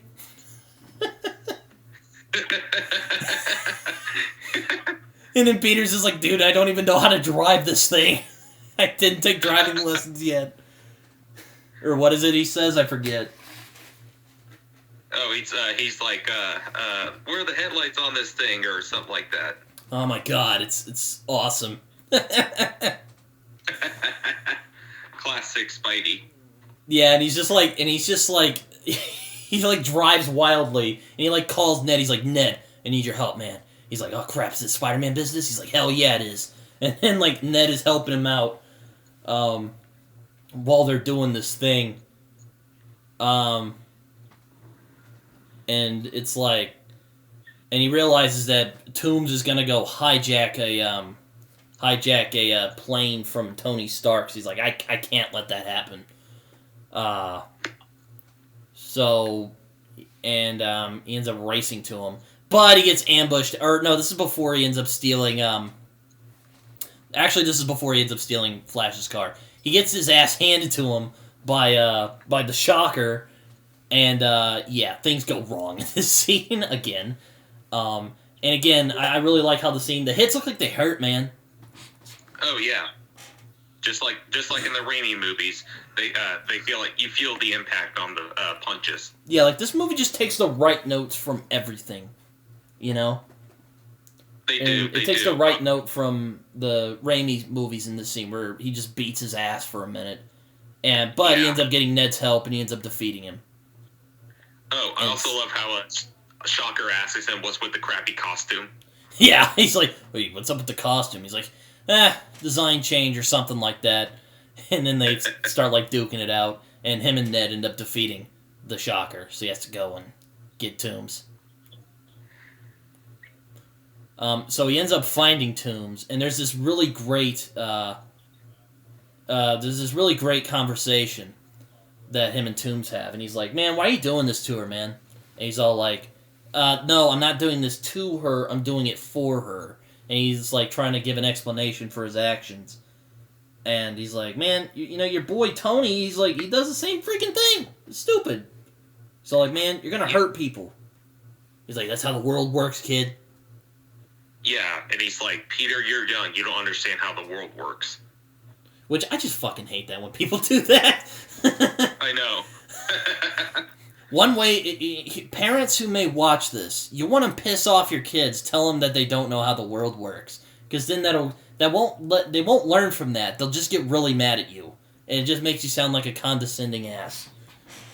Anyways. Yeah. But yeah, I love this conversation. It's like me too. And once again, you understand where Vulture is coming from. Yeah, and you're like, I kind of want this guy to win, even though I want Spider-Man to stop him. I'm like, I'm kind of rooting for this guy at the same time. Yeah, well, he's like giving this speech. He's like, people like Tony Stark, they don't care about us. We have to pick up after him. We have to feed them table scraps. And he's like, I know what you know what I'm talking about, Peter. He's like, love it. And then they do another reference to the Raimi movie where he gets this Vulture costume and Peter flips over, does a backflip, and then he catches him. And then, again, he just wipes the floor with him. And just drops a building on him, too, which is just like, oh, God. Uh-oh. Yo, shit. This ain't good, Chief. But this is another scene that I love. Straight from the comics, too. From the original Stan Lee, Steve Ditko comic books. And Michael Jacquino's score, which, we were just talking about this yesterday, but man, Michael Jacquino, he's becoming one of my favorite, score people in movies. Like, what do you call it? Composers for film? Yeah. I just, he's so good. And this scene just proves it. Like, the music, just the Peter not even saying a word. He just is trying to pick that thing up, but then he ends up finding the strength within himself. He remembers what Tony says, and he finds the strength within himself to pick that damn thing up, and you're like, fuck yes, this is so damn inspiring! I love Spider-Man! It's like that. I love this scene. What do you think? Yeah, this is a fuck yeah moment. Like Peter, he's like, just like I can't move, I can't get out.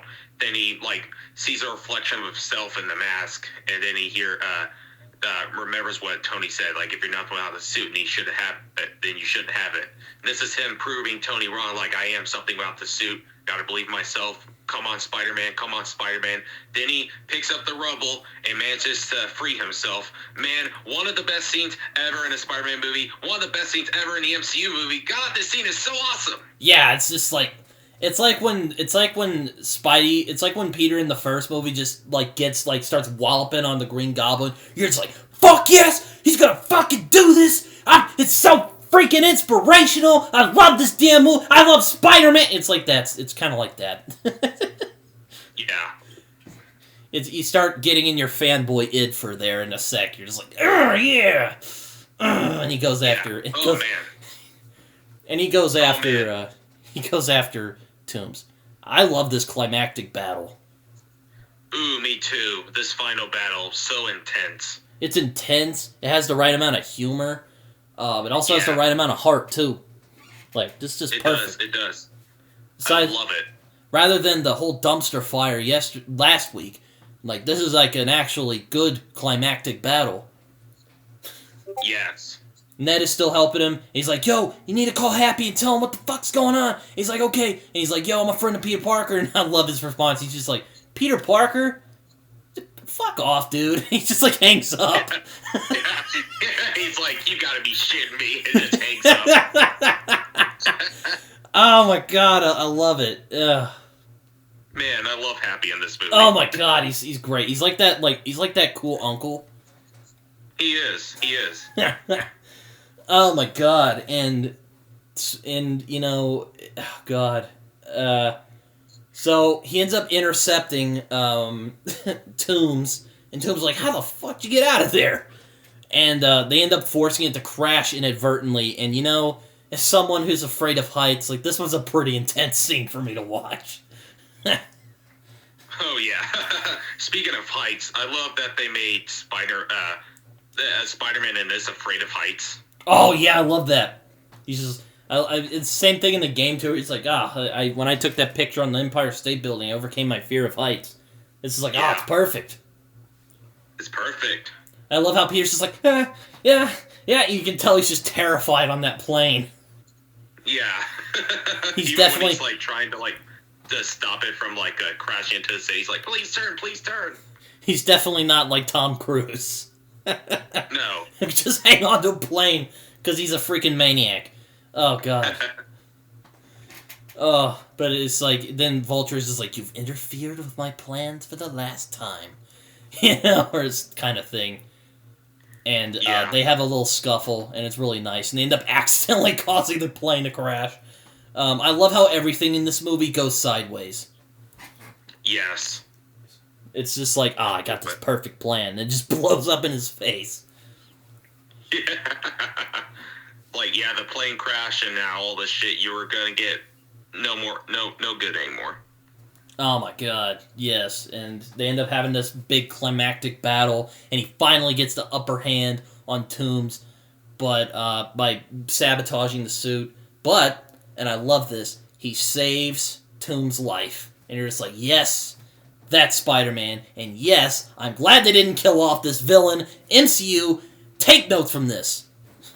Yeah, take notes. I'm calling you out, Kevin Feige. Even though you produced this movie, and he probably was like being like, "Hey, this is cool," but I have more good villains like this, and don't just kill them off. Like, come on. Yeah. But I love this. It's perfect Spider-Man, because Spider-Man never wants anyone to die while he's being Spider-Man, even his villains. Yeah, him even saving the villains, him trying to save Toomes, because Spider-Man's the hero that we all deserve. And in No Way Home, the whole thing apparently is going to be about him trying to save all these alternate universe villains, which hopefully that works out, because that's just Spider-Man right there. Yeah. Oh, man. Whew. Man, that was a great... And then, perfectly... a teacher ends up... Jacob really loves this scene, but after they defeat Toomes, we get this teacher walks in like, Ned Weeks, what are you doing? I think it's a black lady. And just say what he says, Jacob. Ned is like, I'm looking at porn. It's so good. It's so good. And the teacher just, like, raises an eyebrow at him. It's...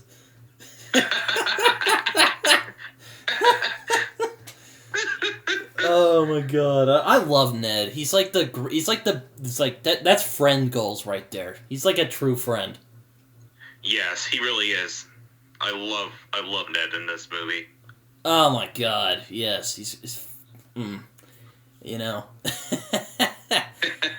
Peter ends up leaving Toomes for the police alongside the plane cargo and all that stuff. And we end up seeing the consequences of that action, which is that Liz's reputation is kind of ruined, and Peter is sad because, he really liked... and that was kind of a big struggle I really liked, because, he likes Liz, and he doesn't want to, like, besmirch her name or anything, but he just can't let Toomes get away with it, while he has a say in it. Yeah. And it's kind of sad, honestly, when she's like, she looks really sad, and you can tell Peter's sad too, but, saving the day comes with a price, Yeah, which is what, once again, being Spider-Man, suffering the consequences. Yeah. Tony ends up figuring out what happened. He's like, yo, this guy knows what the fuck's going on. So he ends up inviting him to join the Avengers, and Peter's like, oh, this is great. And he ends up going back to the Avengers place, and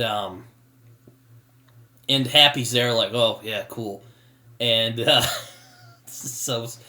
Here's one scene that I wouldn't say is bad, but it's just kind of like, it's kind of weird. Because then Pepper Potts just shows up. Yeah, it's just out of nowhere. That was just like, okay, guess she's still involved with these MCU movies. Yeah, 'cause she kind of disappeared for a little bit, and then she's all like, oh, I'm back, and then Tony's like, oh, I'm gonna marry me? Yeah, it just sort of felt tacked on. Yeah, it was so weird. And she's like, hey, what's up, kid? How you doing? She just gives him like a little punch. Yeah. He's all like, yeah, hi. And He's all like, you want to join the Avengers? And this is funny because Peter thinks it's like this big test, and he's all like, man, I'd love to, but I think my calling is to be the friendly neighborhood Spider-Man. And Tony's kind of shocked by this, and he's like, okay, all right, you're a friendly neighborhood Spider-Man. And I love that. It's just like, it's like that kind of fatherly thing, he's a little, he might be a little upset that he kind of just wasted all that time, but he's like, you know what? I accept this. That's what you want? Yeah. Okay. Yeah, like, he's like, okay, much respect. Really mature choice. I also love, like, when Peter proves himself worthy, just wanted to be a part of the Avengers, which was his whole arc of the movie. Mm-hmm. And Peter is offering him a part in the Avengers and even offers him a new Spidey suit. He just turned down everything and just says he just wants to be a friendly neighborhood Spider-Man. Classic Spidey. Love it. Yeah, it's so good. And Iron Man's like, okay. And then Peter leaves, and then Pepper comes in. She's like, oh man, all these people are waiting for it. And it's funny because he was actually going to announce him. It wasn't like a test or anything. It's like, oh man, that's perfect. Peter was like, that was a test, right? He thought it was a test, but it wasn't a test. Tony was being serious. And like after Tony leaves, I love how Happy just smiles. He's like, I always liked that kid. Oh man, perfect way to end that. And Peter ends up getting his spider suit back, which is awesome because it's a great suit. And this is perfect because right as he puts it on, he's like, yeah, he's like feeling himself. Aunt May walks in, and this movie's over. It's like, and she's all like, what the? And it's over. You're just like, yes. Yes. Oh my God, that's what I needed. Yes. Oh my God. I mean, then that's the end of the movie aside from the post-credit scene, which is we end up seeing an incarcerated Matt Gargan who has a bloodied eye now. You're just like, jeez. Yeah, jeez, man. He's all like, hey, man, we're putting a little thing together. You're like, and it's the exact opposite from The Amazing Spider-Man 2 where you're like, oh, fuck yes. Sinister Six, baby. MCU's gonna do it right. MCU Master Race, baby. Sinister Six, I'm down, baby. I'm down. Yeah. Yeah. And he's all like, yo, man, we're putting a little thing together, and we heard that you know who Spider-Man really is. And Toombs is like, dude, what the hell are you talking about, man? And you end up figuring out, like, Toombs, he's not, like, entirely evil. No, Scorpion, Matt Gargan asks him, you know who he is? And then Adrian is like, Toombs just says, if I knew who he was, he'd already be dead. Sort of like, all right, you had my back, I'll have yours. Mm-hmm. Yeah, and that's the end of the movie. Oh. I feel delighted after watching this. Yeah, I feel happy again. Oh my God, it's like Jon Watts saw the last two Spider-Man movies. He's like, you know what? Those movies kind of suck. You can tell these were made by people who really didn't like the Amazing Spider-Man movies and just wanted to make them better. Yeah. I remember Kevin Feige was giving notes to Sony and like Avi Arad about like Amazing Spider-Man 2 because when he watched it, he hated it. And he's like, here's some of my notes. This will make the movie better. And of course, Sony and Avi Arad were like, no, we're just going to stick with this. And it ended up being a fucking train wreck. But thank God, Kevin Feige, you managed to get Spidey in MCU, and you did a great job. Jon Watts, amazing job. Oh my God. I mean, this movie really captures the beauty of the MCU. Is that it is made by people who obviously love this world and love these characters and want to do them right. Yes, want to do them justice. Bring in something different to them. I mean, Kevin Feige, I do have my issues with the MCU, but, you can definitely tell he loves Marvel. And you can tell that all these movies that he makes, that there's love in all of them. They may not always be great, Thor: The Dark World, but we'll talk about that when we get Taig on here for the Thor episodes. Oh, yeah. But anyways, so, yeah. Spider-Man Homecoming. This is a great movie. This film is probably the most underrated Spider-Man movie. We've talked about this, but yeah, I think this is the most underrated Spider-Man movie. Oh, yeah. Hands down. I love this movie. This movie is great. It's so underrated because as much as I love Into the Spider-Verse, that film kind of like pushed that movie away and made people kind of forget about it. I mean, when Homecoming came out, most people really loved it, and most people still do really like it. But including us. After Into the Spider-Verse came out, people were like, "Oh yeah, Spider-Verse." Kind of forgot about Homecoming. Yeah, I mean, 2018 came along, and that was a great year for Spider-Man because the first Spider-Man game comes out. That game's awesome. Then Into the Spider-Verse comes out. And you're like, okay, this might just be like your, amazing. Like, we don't deserve these movies. No, us Spidey fans are so spoiled. Oh, man. One scene I forgot to mention. Peter and them are in detention again. And Michelle ends up saying that her name is MJ. And you're like, oh, boy. Yeah. What do you think of this, Jacob? I was just like, oh, okay, she's MJ. Yay. Kind of again, they made enough changes where it's like, but it's still Spider-Man. Yes. And you're like, yes, this movie's what I freaking needed, man. Yes, this is the reboot that we deserved, unlike the two fucking train wrecks that were the Amazing Spider-Man movies. This is the reboot that we deserved. Oh my god, it's so good. I love this movie. Yes. I love it. This movie's so good. It's like we said, if 2018 didn't give us the bangers that were the Spider-Man game and Into the Spider-Verse, I think this movie would be up there in like greatest Spider-Man films ever made. Oh, couldn't agree more. It is one of my favorite Spider-Man movies now. I like this more, now that we're talking about this. Me too, because I'm gonna do a review on it on Letterboxd. Initially, I'm like, okay, this is a B+.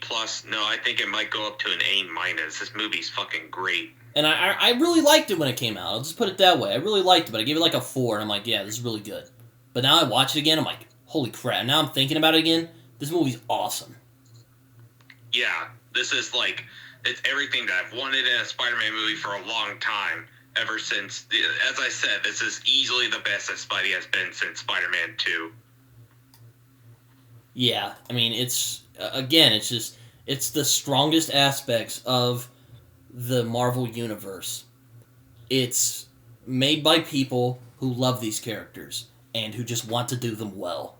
And it's just great. I love it. It's the perfect combination of everything. MCU references, really good humor, a lot of downtime with Peter, just being in high school and just being a kid. Also, great Spider-Man moments, great fanboy moments. It's just everything you want in a superhero movie. I mean, yeah, this film is awesome. Is it up there with Spider-Man 2 or Into the Spider-Verse? Meh. Is it still a great Spider-Man movie? Oh, you bet your ass it is. Hell yeah. Bet your red dime, to quote another movie, that this film is awesome. Yeah, that film's great. All the Iron Boy Jew hangers, you can suck it. Yeah, it's just like, you know what, you can't please everyone, but you know what? You want a good Spider-Man movie that just captures the aura of the character? Just watch this movie. It's fantastic. Oh yeah, it is amazing. It truly is amazing. This is an amazing movie, unlike the Amazing Spider-Man films, where they don't even deserve that title. Amazing. This film deserves amazing. Oh my god, yes. And, Kevin Feige, MCU people, everybody, you can pat yourselves on the back. Also, do more of this. Because we like compelling villains, and we like compelling heroes who go on compelling arcs. It is awesome. Love it. It's like, I wish more movies like Spider-Man Homecoming were in the MCU. And we got Shang-Chi recently, which kind of followed that formula of great villain with a great hero going on a great arc. So I have a good feeling that the MCU is on a good path.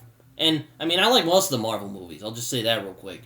But, you know, this film, like, etches itself among the average Marvel movie. Oh, yeah. Definitely. You know, compelling characters all around, great story, surprisingly deft storytelling at times. Like, I think I kind of underrated this a little bit. This film's underrated, man. I'm calling it right now. Yeah, it's underrated. It's underappreciated by the other people. And again, you want to start a Twitter fight, you can talk about Spider-Man MCU.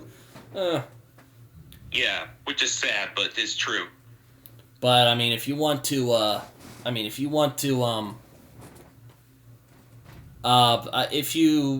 to ask me what is better between the two MCU movies that have come out so far, I would probably say Homecoming's the better pick for me. Oh yeah, I say Homecoming. I think Homecoming's way better than Far From Home, and I liked Far From Home, but Homecoming is still my favorite. Oh yes, absolutely. MCU movies, Spidey movies. Yeah, I mean, this film is awesome. This is the breath of fresh air that Spider-Man needed. Yes.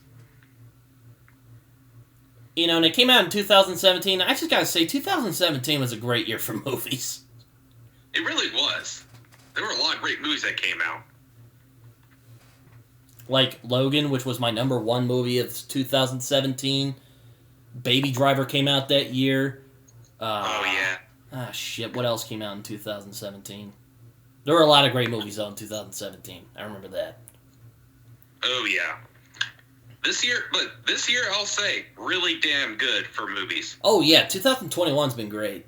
A lot of great movies this year, which I'm very pleased by and surprised by. This is definitely making up for a rather horrible 2020. Yeah, I mean, my dad actually wants me to watch Free Guy with him later, because he said I might like that movie, and you know, I've heard Free Guy's actually good. Oh yeah, I saw Ty's little review on it. He said he loved it, and I was gonna see it in theaters, but kind of got fucked over by that. I won't get deep into that, but I want to check it out. It looks fun. I'll let you know how it is if I see it today. Ooh. Yeah, let me know when you see it. Oh, sorry. You want to talk about No Way Home a little bit? Again? Oh, yeah, since I got a bit more time. No Way Home. Again, this movie could either break or make the MCU Spider-Man movies. Because Homecoming, like we just said, is awesome. You know, breath of fresh air that we needed from Spider-Man.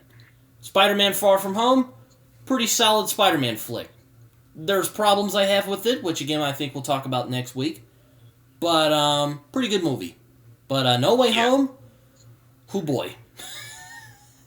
Ooh, it is getting closer. In all honesty, I was kind of surprised I finally got tickets for the movie, and like I said, Jacob was right. It was a shit show. Yeah, my friend was texting me. I was at work when I was trying to buy tickets, and it got even more stressful for me to get tickets. He's like, dude, these tickets are selling fast. I'm like, shit, I gotta get these tickets. My buddy and I, who I'm gonna see it with, we initially wanted to see it on the 16th on Thursday, but it was packed to the brim. Even the front seats were were sold out. It was sold out. It was crazy. Oh, yeah, I mean, and I can tell why. This is probably, like, the most anticipated movie, most anticipated Spider-Man movie, ever. Since, Spider-Man 2. Sure. Oh, yeah, this really is, Spider-Man Endgame, as Jon Watts described this movie. Not in just, pure, chaos and, everything, all the shit going on, but in box office, too. I mean, the numbers are insane on how many tickets are sold. I managed to get tickets to see on the 17th. Managed to get decent seats as well. It was a shit show, but I managed to get tickets. We both did. Yeah, my dad and I barely managed to get tickets for some seats that weren't us looking up at the screen. Oh man, I'm just... God, people are excited for this, and for good reason. I was telling my dad, I'm like, dude, I'm pumped for this movie. Oh yeah, I'm super pumped. Even like there were people like selling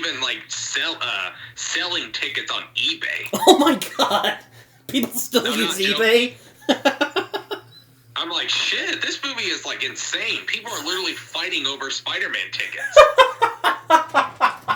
That's on eBay. That's oh my god, that's insane. That's perfect. I didn't know people still use that. That's crazy.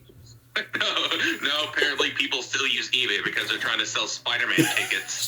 They're selling No Way Home tickets on it. Oh man, it's oh my god. But yeah, I'm so excited. I'm so excited for this movie, but I'm also terrified because I want this movie to be good. As you said, it couldn't make it, or this movie couldn't make it or break it. I mean, Jon Watts already has made some pretty good Spider-Man movies, so I have some faith. But oh man, like he's really taken a risk with this movie. And for people who say that the MCU doesn't take any risks, man, they're taking a risk with this movie. They took a risk with Shang-Chi and whatever, man. Like it's just, oh man. Man, the whole MCU was a risk. Yeah, exactly. It's just, it was a risk to begin with. Yeah.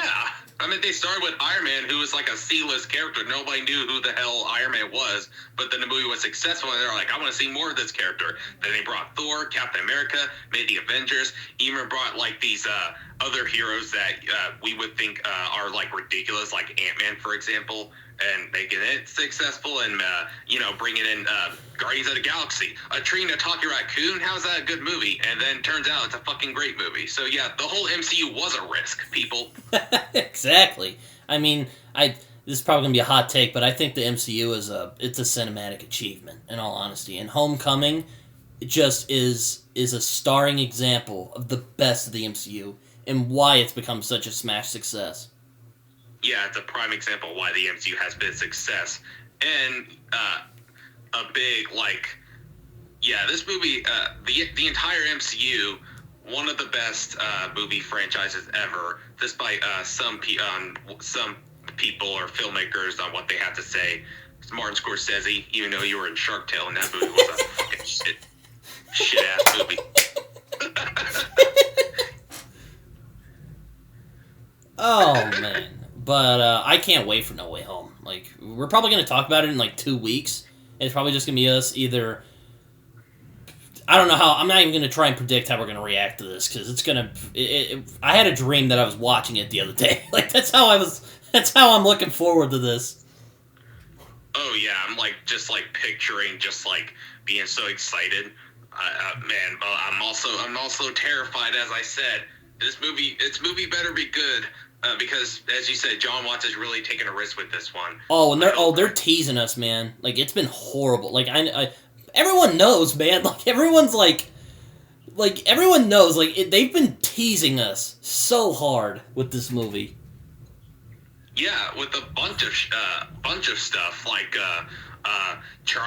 Charlie Cox is returning as Matt Murdock in this, even though he's been pretty much confirmed, but still it's just like he might appear in this movie. And of course, still cock teasing us that Toby and Andrew are going to be coming back. That better be the case. Oh man, that would be my biggest disappointment if they're not in this movie. Like, even if the movie's good, like, I'll be like, man, I wish they had Toby and Andrew in this. Oh yeah, especially since you're bringing back the old school Spidey villains, and they've really been dangling now over our heads for the past year. If they don't appear in this movie, that'll definitely be my biggest disappointment. And, oh man, the de-aging technology on Alfred Molina looks amazing. Like, seamless. I usually have issues with de-aging technology because it often looks weird. But, oh man, on Alfred Molina, it looks amazing. Oh, it looks seamless. I mean, I will say, the best de-aging work from the MCU. Say what you want about Captain Marvel, but the de-aging work done with Samuel L. Jackson was flawless in my opinion. But in Alfred Molina's de-aging work, also seamless. Oh my god. It's so good. I can't wait for this movie. Like I said, this is probably my most anticipated movie for the rest of the year. And the new Guillermo del Toro movie came out too, and Licorice Pizza. Oh man, it's gonna be a busy December for me. Oh yeah, I'm gonna try to watch like any film that people are talking about. People are talking about The Power of the Dog. It's a Netflix film. I've heard a lot of great stuff about that one. I plan on checking that one out. I also plan on checking out The Last Duel, which Chris Suckman did a video on it on like why it deserves like more recognition and why it shouldn't have bombed. Yeah, I heard that movie was good. I tend to have issues with Ridley Scott, where he can usually make either good movies or very terrible ones. Yeah, or just meh movies. Or meh films, yes. Yeah, but like, I really want to check that one out. Also, a new A24 film, Come On, with Joaquin Phoenix. That looks pretty good. I've heard great stuff about that one. Also, The French Dispatch, new Wes Anderson movie. There's a lot of movies, man. Can't watch them all. I know. Ugh. Man, it's overwhelming. I saw last night in Soho. I still need to see that. These are killing me, guys. You need to see it. Great movie. Also, King Richard, another great movie. Oh my god, I need to see that too. So many movies, man. It's hard being a film nerd nowadays. I know, man. It's overwhelming, as I said. And we both saw Tick, Tick, Boom recently. Fantastic movie. Oh my god, that movie was awesome. I need to see King we Richard. need to talk about that when we're done talking about Spidey. Oh yeah, we'll probably do that in the meantime before we get to the thing we're doing in February. So, yeah, can't wait for that. But, oh man. Whew. But back to Spider-Man No Way Home. Can't wait. I'm gonna see it on Friday at 2:30. So, won't be interfering with anything. Hopefully I'll be done with all my stuff by then. So, yeah. Yeah. I'm trying so hard to avoid social media and just, like, any TV spots or any other trailers. Oh my god, I'm trying to avoid the Twitter stuff like a plague, because I know I'll get mad if I see, like, Twitter spoilers. Oh yeah, I'm trying to avoid as best as possible before I see the movie. Though I saw an image the other day where it has, like, the Green Goblin's, like, helmet just smashed, and I'm like, oh man. And I saw that we might get a new suit of the Green Goblin, and it actually looks really cool. It does look cool. Did you see the spot with Jamie and Willem and Alfred Molina talking? Oh yeah, I was like geeking out because like, man, the three legends are in here. Oh, and I was like, yes! Oh, and I love how Alfred just joked. He's all like, oh, I'm just doing it for the money, man. I saw like a meme where it's Harry's like, happy to pay the bills, Otto. It's so good. It's so good. Oh, and I'm like, you know what, Alfred? I'm happy to throw money at you. Yeah, we love you as Otto Octavius. Oh my god. And then it made me think, I'm like, damn, like, these characters, like, they're so iconic as these characters. Who would they make to be the Green Goblin next? Or, you know, or Dr. Octopus next? Like, I don't know who I'd fan cast in the role, but... I know. Yeah, I mean, people were, speaking of Doc Ock, I mean, Alfred Molina, I mean, I can't imagine anybody else playing this character, but somebody did say, like, I would love to see Mark Hamill take on the character. I'm like, ooh, that would be interesting. Yeah, that actually would be interesting, seeing Mark Hamill as Dr. Octopus. Because I know he definitely would just chew the scenery in that role. Oh, big time. Because Mark Hamill, any movie that he's in, he just likes to chew the scenery. Oh, yeah, you can just tell he's having a blast. But, oh, man. No Way Home. I'm so thrilled. We get to see Willem Dafoe in the first role where I fell in love with his acting, man. Because I love Willem Dafoe. Oh, yeah. And from what we see in the trailers, there's going to be more to it rather than just, like, fan service, which is I'm really appreciative about from what we're seeing in the trailers. But I'm super excited to see the old school Spidey villains. Willem Dafoe, I mean, I have no issues with him as Goblin. Alfred Molina, same with him. Don't have any issues with him as Otto Octavius. They're iconic in the roles. Jamie Foxx, I hope he really chooses scenery, and I hope this can be his redemption after that shit show that was Amazing Spider-Man 2. But even his design, I have hope. I have hope, yes. I was about to say, I have hope after seeing his suit. Yeah. Yeah, that design where he looked like a blue jellyfish wearing a BDSM latex suit. which is how Carlton described his look. Yeah. We need to get Carlton on here someday. Oh, yeah. That would be amazing. Oh, man. So, yeah,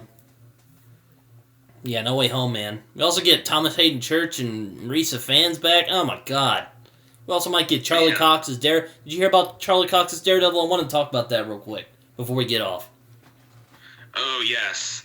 When Carlton actually told me, and I was like, fuck yes. Oh, man, I remember when I saw the news, I was like, woo! Man! We back, baby! It's like, oh, my God. Charlie Cox is back as Matt Murdock at Daredevil. Hell yeah. Oh, my God. I mean, if you want to talk about just, like, greatest superhero things ever, I think that the Daredevil series of Marvel Netflix is one of the greatest shows of all time. Like, it's Marvel's Dark Knight. Like, just prove me wrong. Like, it is. It's a masterpiece. It's a masterpiece. And Charlie Cox, perfect. Oh my God! Like, he's so good. Like, after seeing him in the as Daredevil, I can't imagine anybody else playing this character. Oh yeah, I mean, we got that Daredevil movie in 2003, which, man, we might talk about someday. But man, I love this. I love that Charlie Cox is coming back as Daredevil, because I'm a big, like, Daredevil, like, Batman, Spider-Man, and Daredevil are, like, my top 3 superheroes, and just seeing Daredevil get treated with respect in the Netflix series was just so nice as a Daredevil fan to see. Oh, mine too. And I'm a huge fan of the Frank Miller's Daredevil. I just love it. And this film incorporated that within the show. God, it's so perfect. Oh my God. Like, maybe we'll talk about Daredevil someday if we do, like, a episode of Brit and Jake Watch TV. But, if that'll even be a thing. But, I don't know.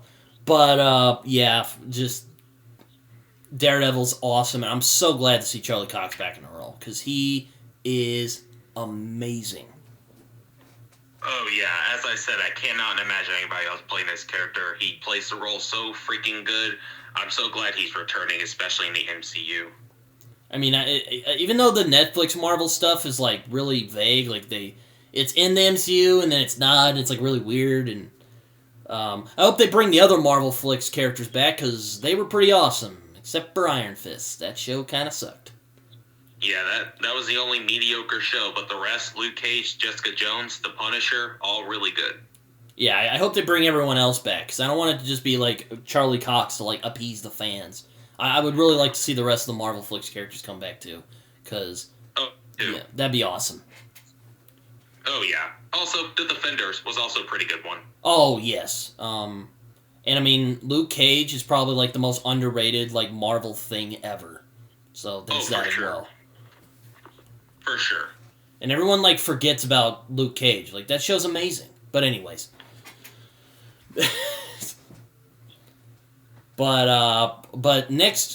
that was our review of Spider-Man Homecoming and other stuff that was along the way. Next week, we'll be talking about the sequel to this fantastic movie, Spider-Man Far From Home. Jacob, what's your, like, final thoughts on this movie?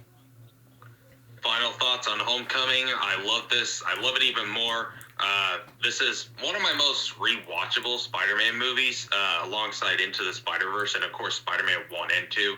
And don't judge me, but sometimes Spider-Man 3, I don't love that film, but I'll sometimes rewatch it every now and then. But yeah, Spider-Man Homecoming, it's a great Spider-Man movie. It's everything that we want in a Spider-Man movie and everything that we want in an MCU movie. As I said, it's a film that understands the character, but also knows that it has to be something different. It has to bring something fresh and new to this adaptation. Not another rehash, or unlike the Amazing Spider-Man films. This is its own film. There are no other Spider-Man films like this. As I said, this is basically a John Hughes movie disguised as a superhero film. Very similar to, like, Ferris Bueller's Day Off, which is really great. Spider-Man Homecoming, Jon Watts, Kevin Feige, you did great with this. Yeah, I mean, this film... Oh, excuse me. I mean, yeah, this film is probably the best Spider-Man film. Is up there in, like, top 5 Spider-Man movies ever, for me. Oh, sure. Also, I was going to ask, did you see Chris's video the other day where he was talking about changing his mind on movies? Oh, yeah, I saw that video. Guess which one? Guess which one of the ones he did it on? Spider-Man 3. It's like he watched our videos like, huh. And then he's like, maybe it is a good movie. No, I'm kidding.